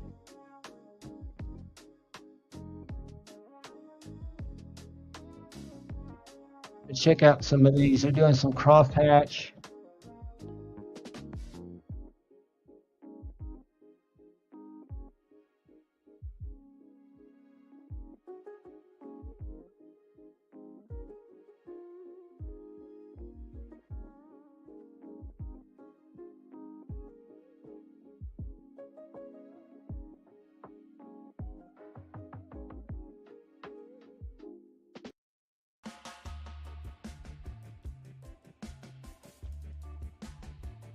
Yeah, I was just looking at the, I think this is part of the drop. She said some of the fatties on Friday. You do have to register on the Strider website, which I'll show you what that looks like. Did y'all come with me when I did that? Nope. I have to stop sharing, I guess, and share again. I wish it wouldn't do that.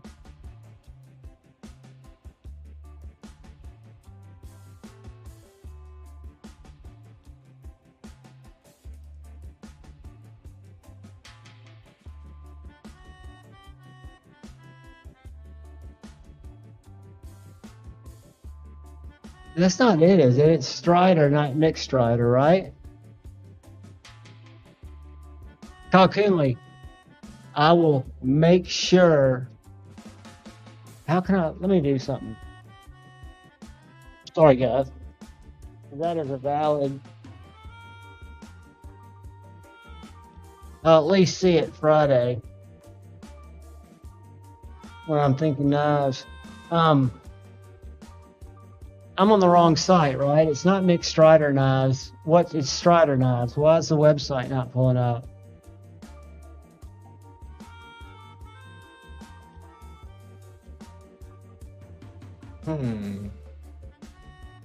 I thought there was. Is that right, guys?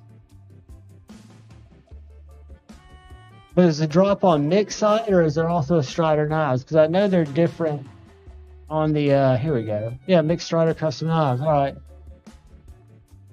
Because they're both on the ground. So let me go back to Strider Knives. We'll pull up Mick. I'll show you guys where to share. Boom, boom. So I think you have to go in and create an account. Is that correct? And you'll want to do that anyway. I think I've done that. Let's see. Let's go.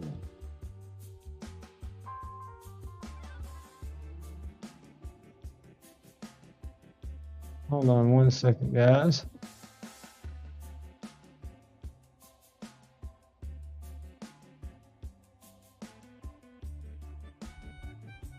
Not looking at the chat, but not loving y'all any less.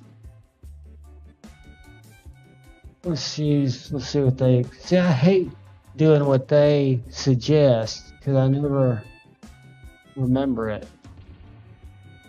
But let Chrome remember it for me. Error, incorrect username or password. I just set that up, fool. Did I get sent an email? I'm talking to myself, guys. I apologize. It's late. I know y'all are probably thinking, why the hell am I even here? And I'm trying to register for a Strider account for knives that I can't get because I'm trying to share with you guys how one would do that. I'm going to go copy. I'm going to go paste. I'm going to put my own password in there. It's probably going to tell me I can't register because it is already in use. Percent. We're going to use that one. That's one of my own. Error. There's already an account registered with your email address. Please log in. I'll let y'all watch this struggle bus because it is a very old website. I know because that's part of the business I play in.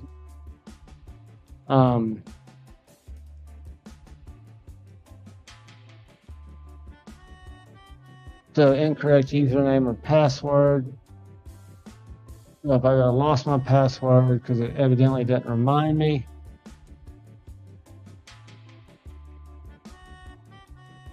Password reset has been sent. I just got it. Boom. I'm going to use my own. Click here to reset your password. And you guys are probably like, I don't even care about the Strider drop. I apologize. Somebody mentioned it. I went like a Labrador Retriever after a squirrel. Percent. Question mark. Copy that. Let's see if it'll let me copy and paste it instead of re-enter it. Nope. I don't want to do that. I'm going to type it in again, guys.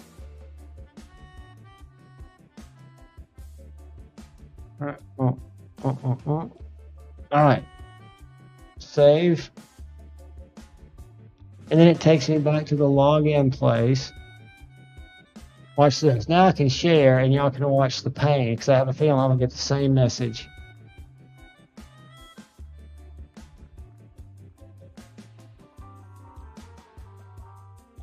Are y'all able to see that? All right. So I just reset my account. Whoops. Log in. Let's just make sure. Then I'm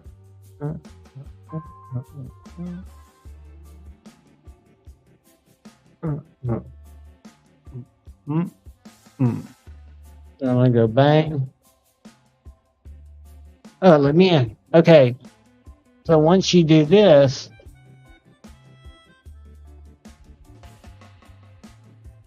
is that any of you Strider guys in their salt? Are you still in here? So when you say pre-register, let me show you what I just did. It probably won't let me take you there. I have to stop sharing. Then I'll have to share again. Let's go over here. where would just having the account get me where I could see the drop, or do I have to take another step? Let me share. Whoops.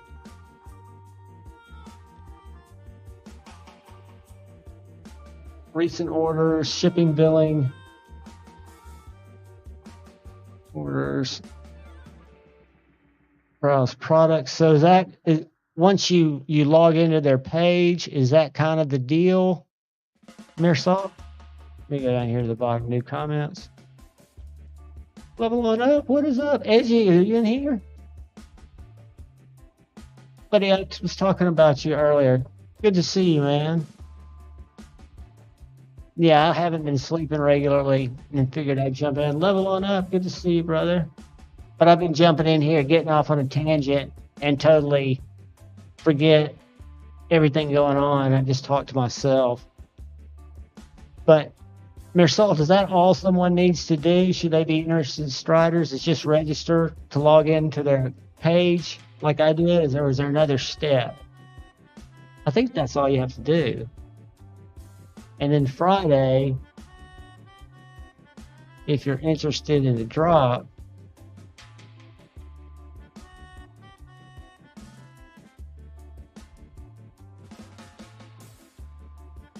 no, they've got. It's not. I was confused. Yo, Brent, what is up? What is up? So I don't know if I'm doing that right or not. But I logged into, no, you won't like a Strider. Dude, I'm not asking, even though I love you like a brother, your opinion. I'm asking if I did it right. By registering to their site, is that the only step I need to have to see the drop? Because I didn't think I'd like it either. And when I first picked it up, the action was shitty. It's on washers, of course. It did have lock stick. So all the things that I'd heard were true, but it wore in. Whoops.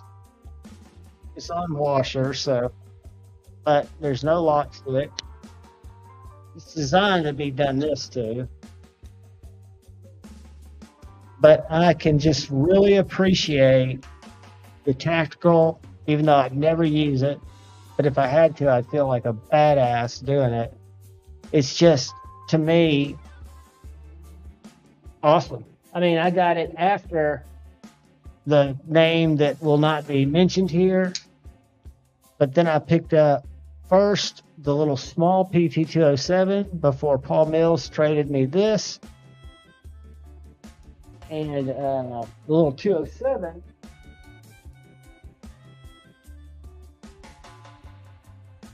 I don't have the actual, like, Scotch and things, the Strider version, but this is the Protect version, which is the same size. And this is the little guy. And again, the Strider versions are frame locks, weird tool steels or weird steels. You know, they're a different kind of knife. They're made for different stuff. You know, I think their desired design. Coupon code for knife joy. You know, I don't know if anybody. Let me look at something. I know if one creator, if I look at their link tree, Brother Knees would have it if they opt, but I've never seen one. I've never seen a code for Knife Joy, but let me check something. Boom. Wow, where's links? Where are Jared's links? Got a store.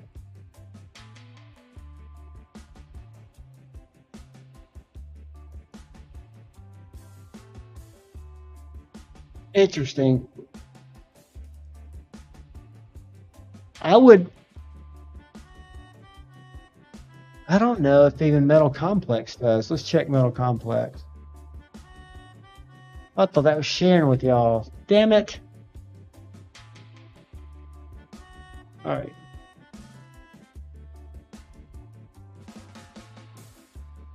Because I'll check Lefty, but I've never heard him shill it. But he's got a good link tree. HQ, All right, so that tells me that they don't play like others we know in the link game for your friend that's asking. Because we'll go to my bestest shill here and we'll click on his link tree. Is that sharing? See, it's not sharing with y'all once I click out of there. Damn it. There we go. Boom. This is like the most epic link tree in the game. Anything you freaking want, you can click on a link for it. I mean, TS Prof. He's just started sharpening. He got, I mean, I don't ever think I've seen a knife joy. But yeah, if you're ever looking to see, I've done work with Good Screw, but I don't have a code. Maybe it's because I haven't asked him for one. But no, I don't see the illustrious Knife Joy. And there are a couple of other companies that don't. They just got different, you know, when you have a business and you're trying to do a performer or a performa, in some cases you just, depending on what your distributor deals are, it just in some cases doesn't make sense. They don't do the amount of volume on a good day to cover any percentage going outside a house. It's just my thought from being a past business guy.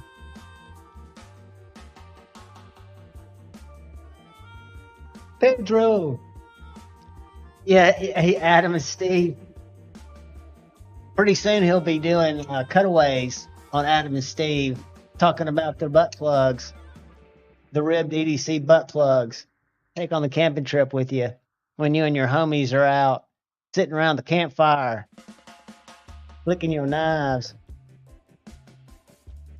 How long have we been hanging? We hadn't even been hanging for 2 hours, and I know it's late. Let's find something here. Let's do...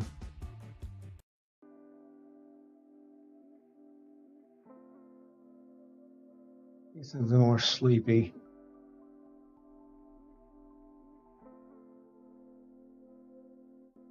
Let's see here.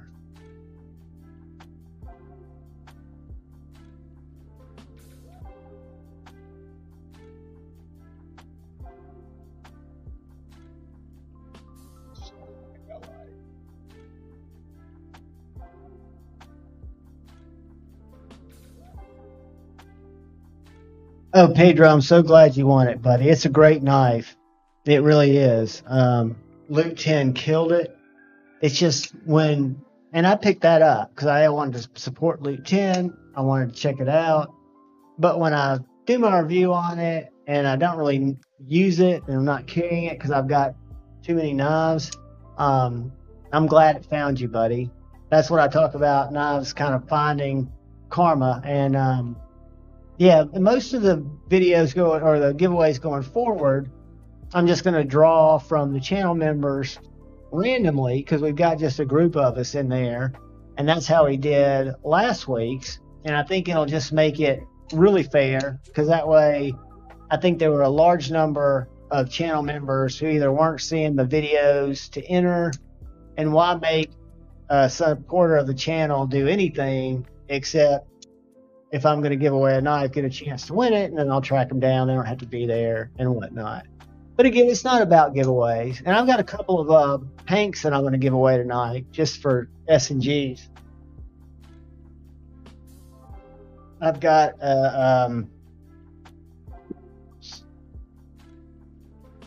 about that. I just banged my coffee on my mic. But I've got a little issuing stitches that's never been used. I wouldn't do that to you. I went through a phase early on, even before Forrest was doing his Hank thing, or before I was aware of Forrest doing his Hank thing. I was just early on buying a few Hanks because I guess you would say, being influenced, although I think I was just being informed that kind of shit existed, and took good pictures. But I don't even think I'd use this one to take pictures. And then the other one, we'll do a couple of different ones. Do the number game. There are not many people in here, and y'all hate that anyway. Thanks, Lo. What is up? I think this is pretty cool. This is another issuing stitches, but it's bigger. It's got Space Scene on it. They're both microfiber on the back. Haven't been washed. Haven't been used. I don't think, again, I found these back in my little area where I keep all my Hanks. I've got a ton of them. But I'm not getting rid of any of my Forest Hanks. I apologize. And I'm going to show Forest love here in just a second.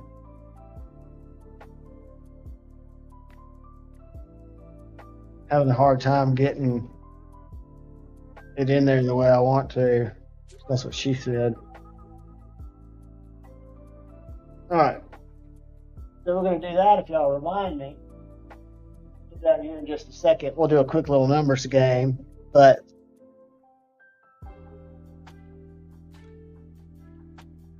the magic mushrooms with the EDC roundtable. One of my all-time favorites. I've got my Crack Cat over on my flat ones because I like to use, I'm trying to get it flattened out. Then I've got Before I Had a Channel.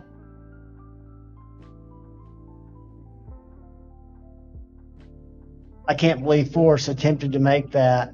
I just sent in my graphics that I made, but that's a pain in the ass to try to get that much white thread. But he did a good job. And then my little OG cat over the Chavez Hank. Just an awesome job. Great Hanks. I'm now that's true, Josh. I can kind of do it the way I want to do it. Kind of call it. But see, I think one of my negative traits, which a lot of people would mistake it as a positive trait, I know it's a negative trait, is I'm a people pleaser.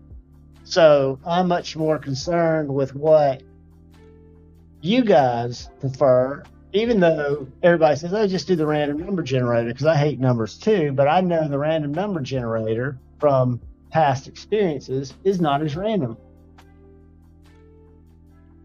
as I would think random would be. But what I'm going to do, where did I put my book? We have 35 people. So I'm going to do, the first Hank is going to be the plaid, the smaller of the two.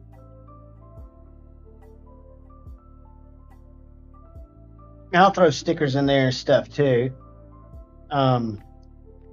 We're going to do a number between 1 and 70. Let me push start in here first. So when I put start, throw in a number between 1 and 70. Bang. So anything that comes in under that, my screen's final. We'll run through, and it's the closest without going over 1 to 70. I have got, and I should have done it where I could pull this out and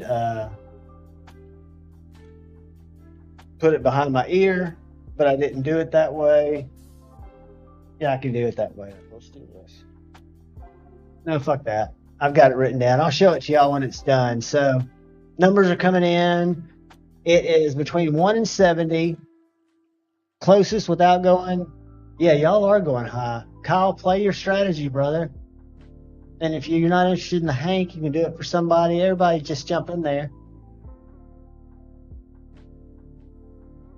I let it go for, let's see, there are 33 of us. Let me kind of run through here, see how many we got. 1, 2, 3, 4, 5, 6, 7, 8, 9, 10, 11, 12, 13, 14, 15, 16. I think we got a lot of people in there. So about 16. I'm sure some people have fallen asleep. So what I'm going to do is I'm going to give it about 10 more seconds to put a number in between 1 and 70. This is just for a hang. Nothing super exciting, but it is a cool hang. Never been used. And I'm going to throw up a stop. Once I throw up the stop and post it, I'll have to stick with it for anybody that goes after it. So Demonaut got in. Anybody that wants to throw in a number between 1 and 70, please do it, or forever hold your peas, because I'm going 5, 4, 3, 2, 1. Our first hank, number 1, plaid. The number was, whoops, is that backwards? 32. So I picked 32. David Jewell had 33, which was 1 over. I just happened to see that. That was very close. Kevin C had 24. Mark had 27, which is very close.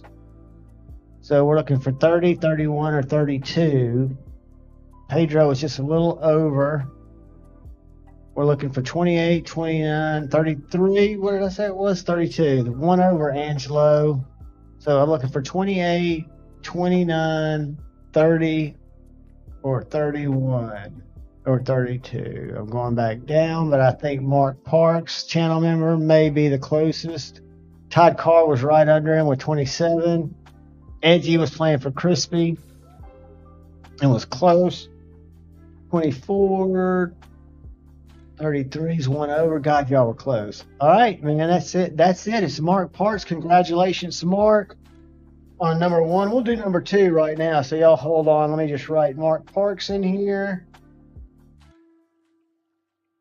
Mark, when the email that you're going to send me, tell me your username, of course, Mark Parks, which is probably going to be obvious, but just say you got Hank number 1, and just send me an email with your address to this address, and I'll get it shipped out to you, if not tomorrow, on Friday. Let me type it in. I'm slow, guys. I apologize. Make sure I spelled it right. And enter. Post that bitch. Congratulations, Mark. Glad you won, my man. I'm going to put it in an envelope. So now we're going for the bigger one. It is again an issuing stitches. Different material. It's softer or plusher. That's the wrong way to pronounce that. More plush, additionally plush. And it's got kind of a space seam. Softer, I guess is the word I was looking for. So we're going to do the numbers game again. We're at 36 people, so we're going to go through 1 and 70. But give me a second, because I've got to think about what number to do after seeing all the guesses last time. I'm trying to work with you guys. So this is going to be Hank number 2. And this is 1 through 70.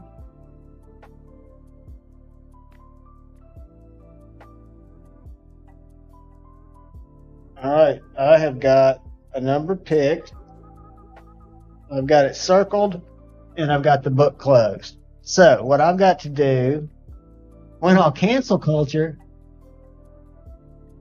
No, guys, and I need to change that, and I haven't addressed that. I think since a couple of times ago, that was me overreacting to something that, and I'm not going to drop any names, but it was just some weird shit that I need to give you guys your rents back, because nobody in my audience took advantage of it. So if you give me just a second, all of y'all that are in here now that I know are getting a wrench. But first, I'm going to put the start in here. And after I put start in, I want you guys to drop your one guess. Start thinking about it. Between 1 and 70? 1 and 70. And this is for Hank number 2. And there's the start. It's about to come up. All right. So take your time. I'm going to start making y'all mods while you drop in your numbers, your digits. Edgy, I don't think Edgy ever lost his mod status. Yep, he did. He got cleaned out. Let's go back to Demon Hawk. He's moving. Playing for Crispy, the moderator. Let's see. Yeah, Crispy Critter. Whoops.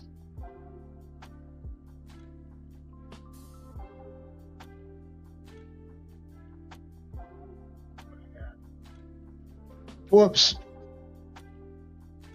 All right, Paul Mills. Where's Kyle Cooley? Where's Pedro?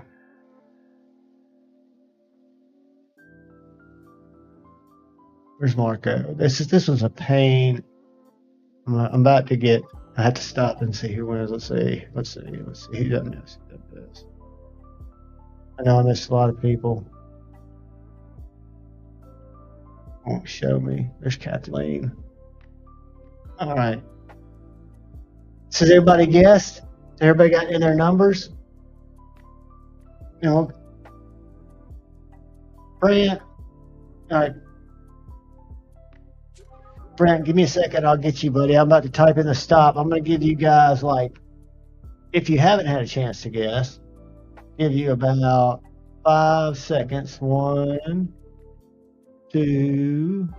Broke Ass Knives got in. What you got over, Broke Ass Knives? It's between 1 and 70. So drop in another quote there, or another number between 1 and 70. And ATK, you're over too, buddy. So you guys take a second and throw in a 1 between 1 and 70, and we will see who got closest. Acid Test Kids got in. Broke Ass Knives got in. I'm going to count backwards from 10. 10, 9, 8, 7, 6, 5, 4, 3, 2, 1. Here we go. Good luck, guys. Boom. All right. So there's our stop. Our number for the second Hank was 5. Number 5. So I got to go out and see who had number 5. And I didn't see anybody going low. Ooh, Roman was right over at 7. Kyle Cooley went low at 1, and I have a feeling he's going to take it. See if anybody else played that strategy. What did I say it was?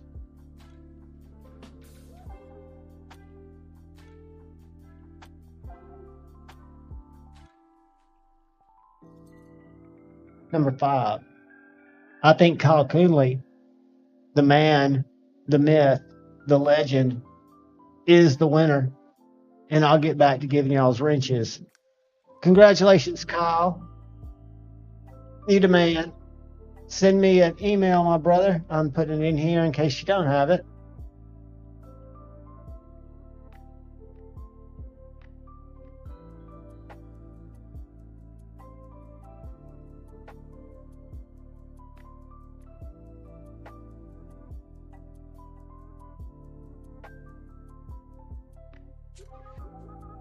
All right, kids.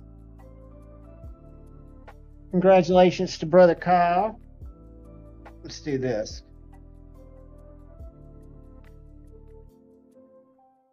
I wish I had other shit to give away, buddy. I'll have stuff to give away Friday night. We'll have some stuff. We'll do an unboxing. Brother Jim Miller, who was here earlier, sent in some stuff to be given away. And then I'm a stoner.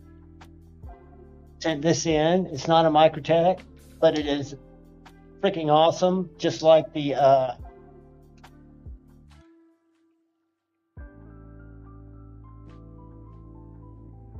don't know why all of a sudden I'm not flipping it the way I was earlier today. And it's sharp, hollow grind, compound. I think it's an even grow. So this will definitely be finding its way to one of y'all Friday.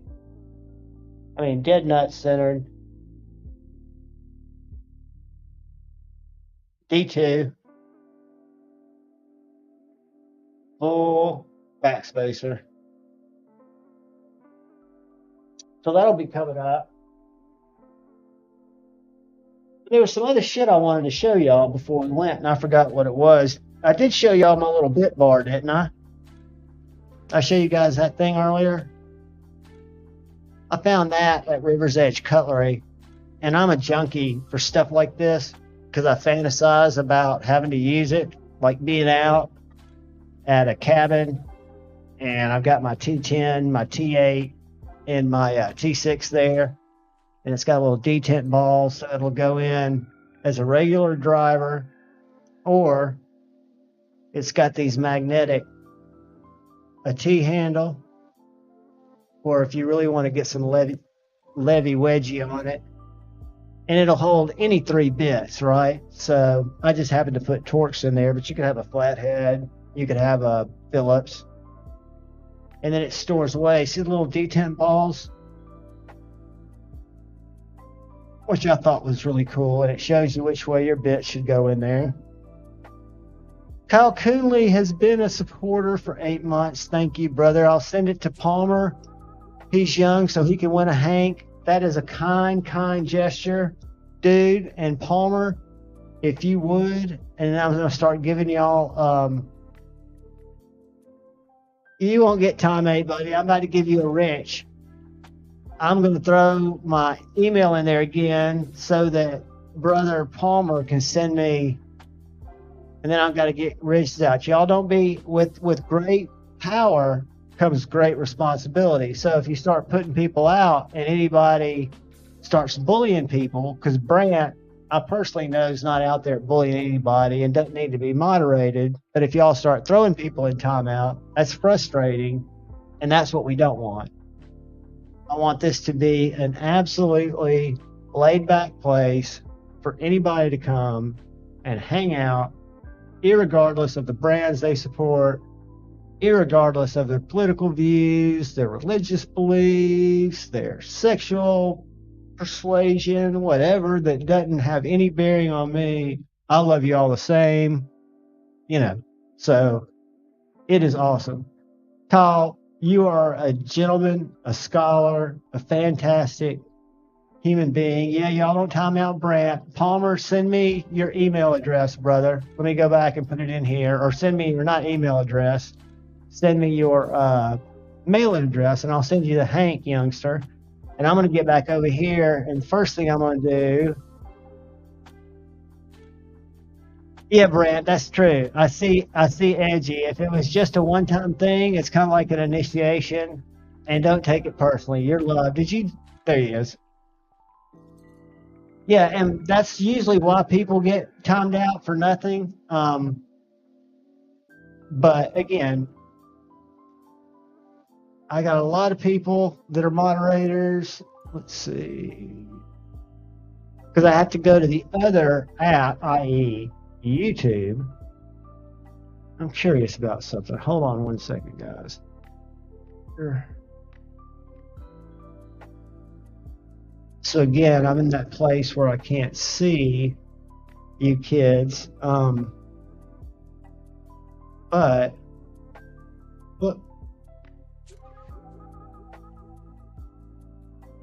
what? That's not what I wanted to do.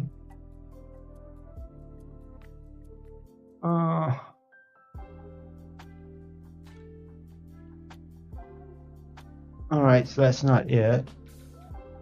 That's not it. So what if I went into that? That's what I'm trying to see what happens. Hold on a second. All right. Excellent connection. Sorry, guys. So now that I'm back in here, I cannot see King Snake Jake. I'm going to have to make King Snake Jake a mod. He must not have gotten made one. Yeah, time out. I'll tell you what, and Edgy, You remember when you and I got banned from Neve's channel? From that sneaky Pete whose ass you were on like ants on frickin' honey? Do you remember that, Edgy, when we couldn't communicate in Jared's lives about a year or so ago? And I think it was Monster Racing and somebody else was in there and janked us. I forget what name he was using then.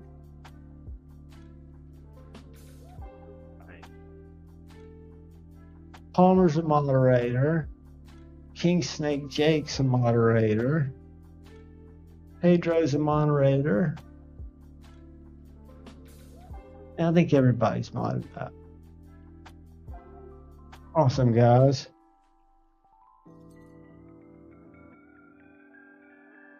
Well, I will get the Hanks out.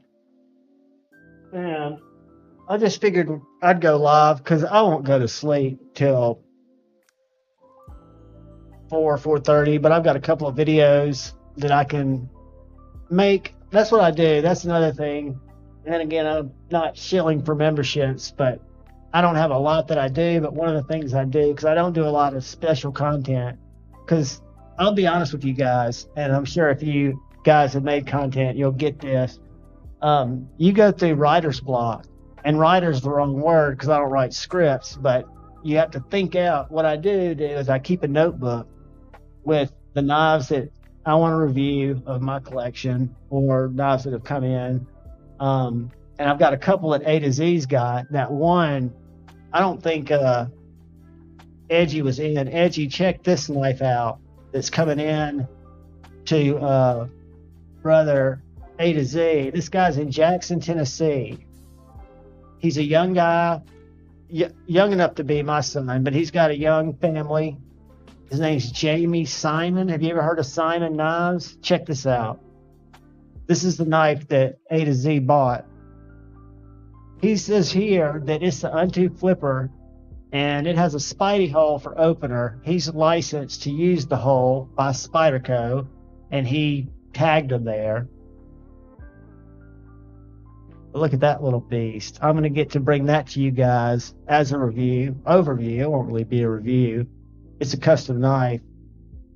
But I'm very impressed with the grind lines. I know it's done with a CNC machine. I've never seen them done that way. It looks very aggressive for a Tonto. But if you guys aren't following this cat, for a young guy, he's got worker hands because he works.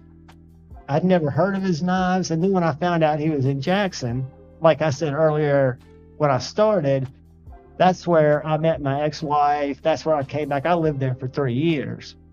So it's right between Nashville and Memphis if you were on Interstate 40. But he does these little tanks. This is one of his designs, which I think's, unique. This is a custom maker. This is his wife and his 2 kids. Young family in Jackson. Doing cool shit. I was just I'm curious to see how the action works. That was a butterfly knife because he does those too.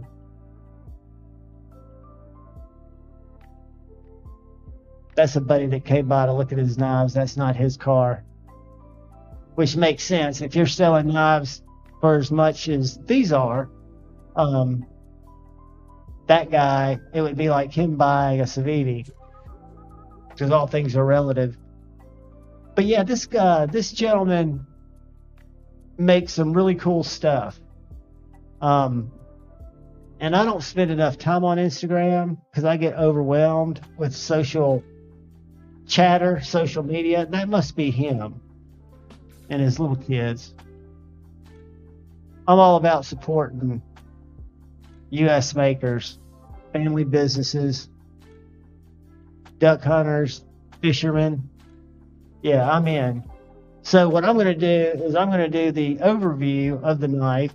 And if it's janky, I'll point out what's janky. I won't release it. But I'm going to reach out to him afterwards and send it to him. Because I'm thinking it's going to be awesome. It looks like a very well-made knife. I'm familiar with Oz, with Koenig, with Grimsmo, not a lot. I've got a very small ecosystem of what I'm even aware of, but there's so much cool shit. And this is right up the road from us. Not only is it made in America, it's right up the road. So yeah, I spend a lot of time.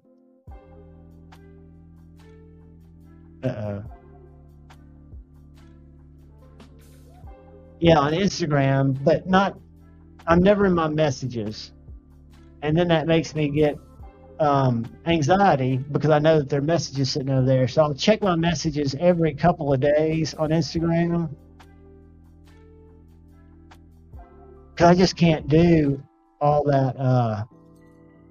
And that's why I'm so terrible in comments. And I promise that's something that I value, y'all's comments, more than you know. And I read them when they come through, but I get overwhelmed and don't go in and respond to them because I always want to say something. I don't want to just like it.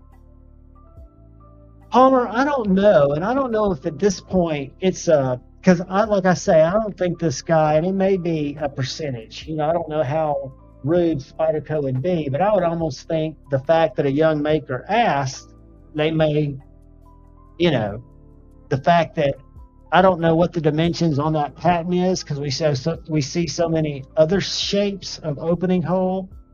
I would think it would have to be very economical, i.e. maybe just the fact that you asked to drill a fucking hole, right? I don't know what the patent says the dimensions are and how close it is, right? So I think it's coolly asked, and he's one of the few. Yeah, there you go, Edgy, and that's the thing. And to be able to tag him, because he's showing them, he's paying homage to the fact that they came up with it. And we were looking at earlier tonight some other makers that use the hole, and they don't necessarily tag Spyderco. That doesn't mean Spyderco is going to come after them. That doesn't mean that they're necessarily mean people. They just didn't necessarily think about it, or, it made me think because I'm an idiot. And I've got it takes very little to impress me. But when I first heard about him a couple of weeks ago, when A to Z told me about him and went and looked at his knives, the fact that he mentioned that he had talked to Spyderco and had permission to use their hole, it gave him additional credibility in my lizard brain. Because I've got a very lizard, silly brain. Paul, I think it's and they do have that patent, and I think they paid to keep it good. That's why Bird Blades, their lower line has a different hole, but I think it's just they like you to ask, and I don't think they would pursue it if you didn't, because it is just a hole. But this is the first knife that I successfully middle finger flicked. And one of my favorites, the Manix 2, I like better, only because this is a little big for me. But I think these holes are the same size. Shane would probably know, but the hole is just butter money for me. It was like I said, I'd been trying to middle finger flick, and I could kind of thumb flick. I wanted to be a middle finger flicker, and I'll tell you, I'm going to show you where I learned to middle finger flick. Let me find this video. Let's go to this. Boom.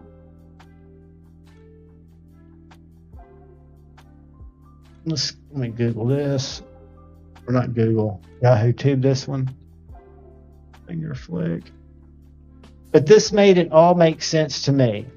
And so I had my shaman out, and I was trying it. And once I got it, it was something that became just simple. It was the only way I wanted to open a knife. Let me find it, damn it. Let's go Spidey Flick. That's what he would have named it. It's bearded gear. is the video that I found very, very helpful. He used to make a lot of videos, Loose Concepts.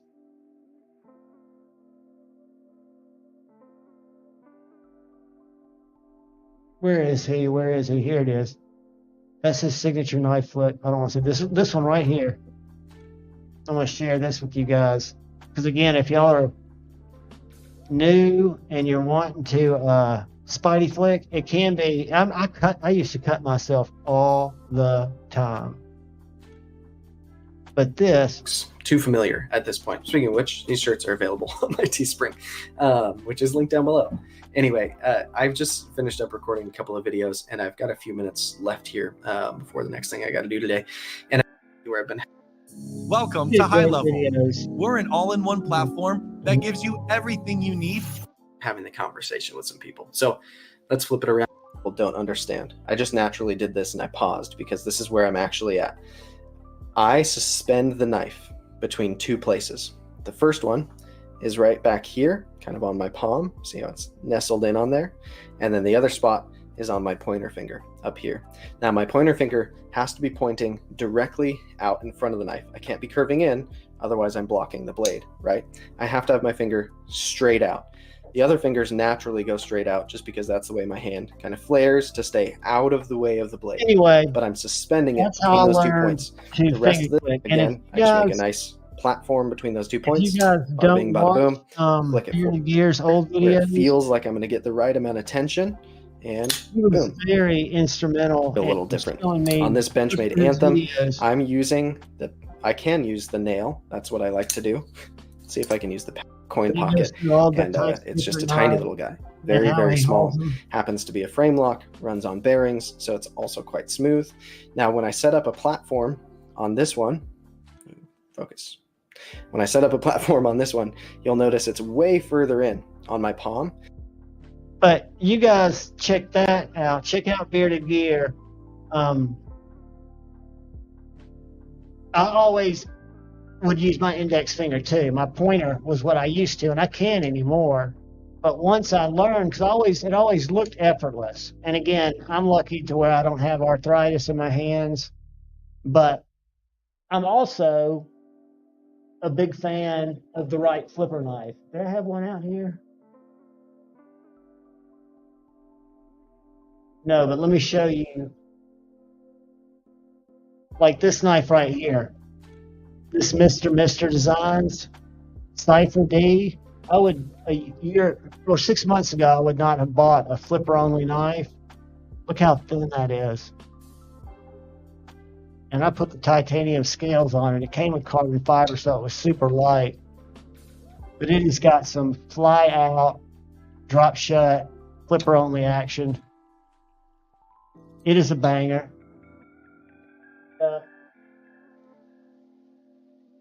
This little flipper only, the Zero, one of the other Mr. designs.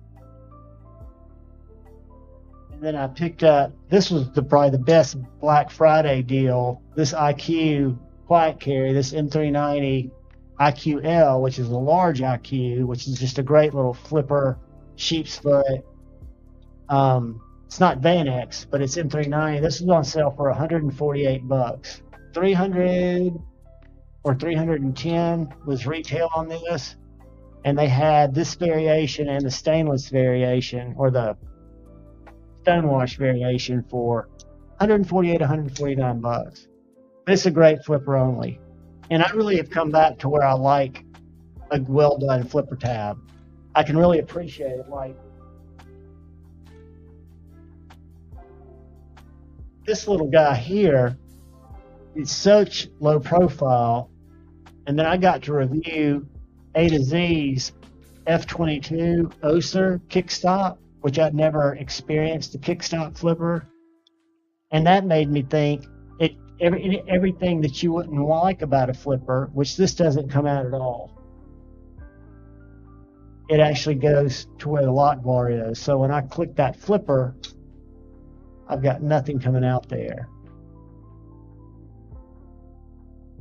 And it's very easy to actuate too. I mean, it takes no pressure. More of a light switch than a push button. But another really good one is the Kaiser Mercury. Is an absolute little banger.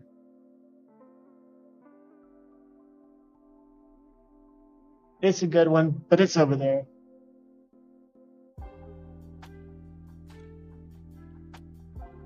I'm always a flipper fan of Hinderers, even though they've got thumb studs and they're very reverse finger flickable. They're also kind of a joy to hit that flipper tab, and it's one of the more pronounced flipper tabs, in my opinion. Kind of what like I'd call an OG pocket pecker, to quote Nick Shabazz. But it serves as a good trigger for that choil, and it's also, you know, I'm a big Hinderer fan. I know that there's a lot of negativity around Rick. I think it's unfounded. I think it's okay if you've been making knives for a really long time successfully and you can't keep them in stock and you're trying as fast as you can, that you kind of do it your way, and your way might be the right way for what you're trying to do since it is your knife. But everybody communicates different, right? Another guy that I'm a big fan of, and a lot of people have issues with, but I think he's just a very particular person who is doing his very best in a small shop to make a really good knife. And he's going to defend it, which is not always the best trait, right? Constructive criticism is great, but think how many times you get things that aren't necessarily realistic. But I like Alex. I've never had a conversation with him. He's liked a couple of my posts, and I'm sure if I set the knife back in, he'd probably be an asshole to me, and I'd probably think differently about it. So I'm not definitely saying that that he wouldn't treat me any different or he's a nice guy. I've just never had that experience. And I can separate the art from the artist, which is a whole nother conversation, but that's not a good one to have because it's very controversial. And it's not in every case either. But I posted something on Instagram today. Let's see if I can show it. I don't think I can. Let's see if I can show it. I thought it was funny, and I'm sure it would get me canceled.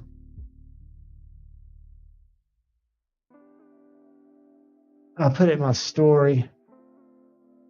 Let's see if I can find it. See, I don't know how to find stories on the desktop. Let's see, more. Nope. Your activity. Maybe it'll show it here and I can show it to y'all. I can click on it. Activity, not activity. Where is that video? Y'all like this. You might not. I hope it might offend you. But I thought it was funny as shit. See if anybody replied to it.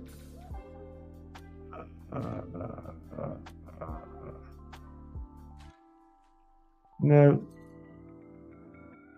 Nope. Let's see if that's what I liked, I guess. I don't know how this works, guys, but photos and videos, that's what I want to click on. I'm sorry, I should be sharing this with y'all. Count history, let's share this, and then I'll show you what I'm looking for, and then we'll bid ourselves.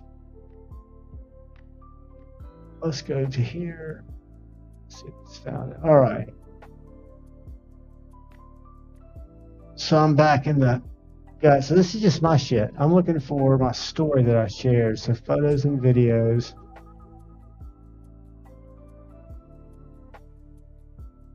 Might it be highlights? No, but it's not reels. It was a reel though. Let's see.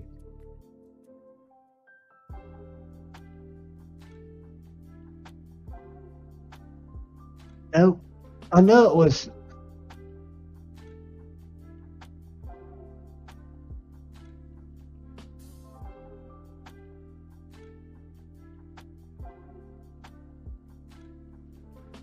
All right, so where are stories? Let's see.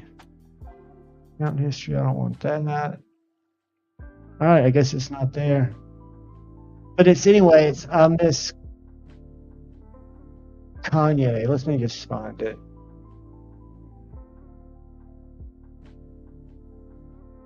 All right, so let's do this.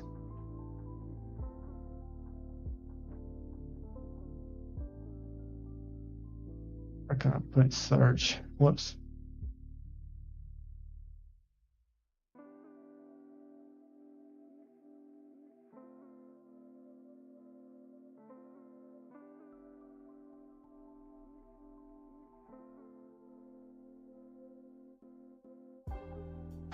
Let's see.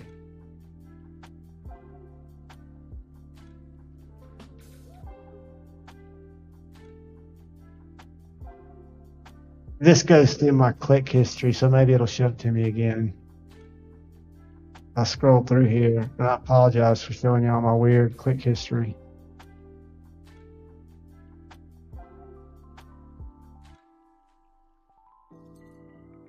Okay, where are you?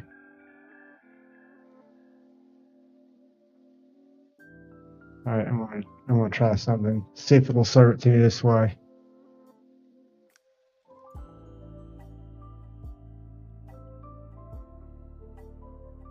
I'm just basically dropping frickin' pins to see if it shows up, and it's not going to. I bet does though. Have y'all ever heard of T-Pain? I'll go back. I'm gonna go back this way. Where was T-Pain? Damn it. See if I can find him again. This is worth copyright. I'll just get him to cut it out. Check this out.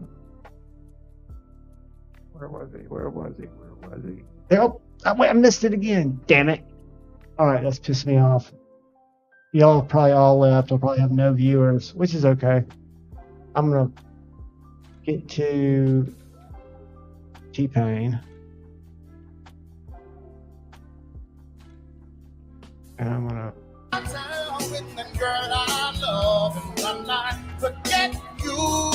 You got it!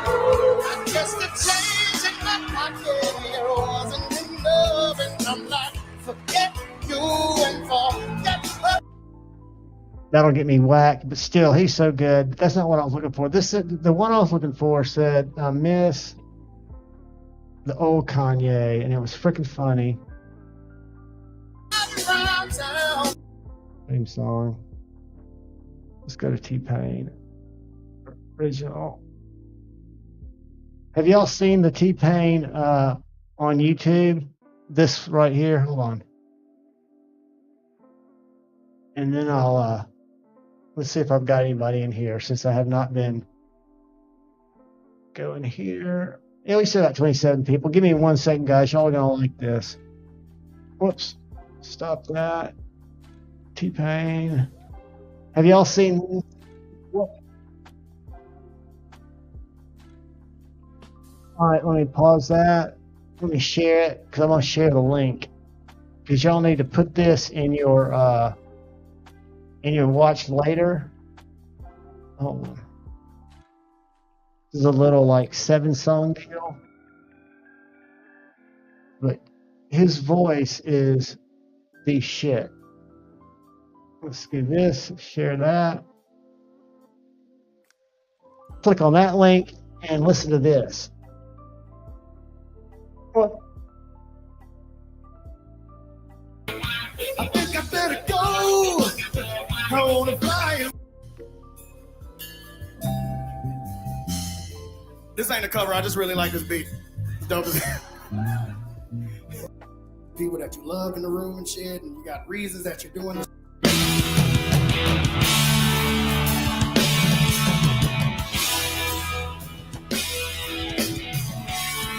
This is good.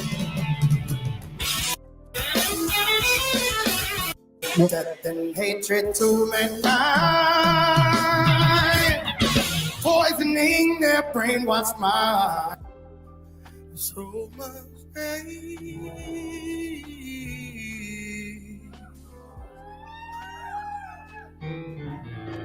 And then you're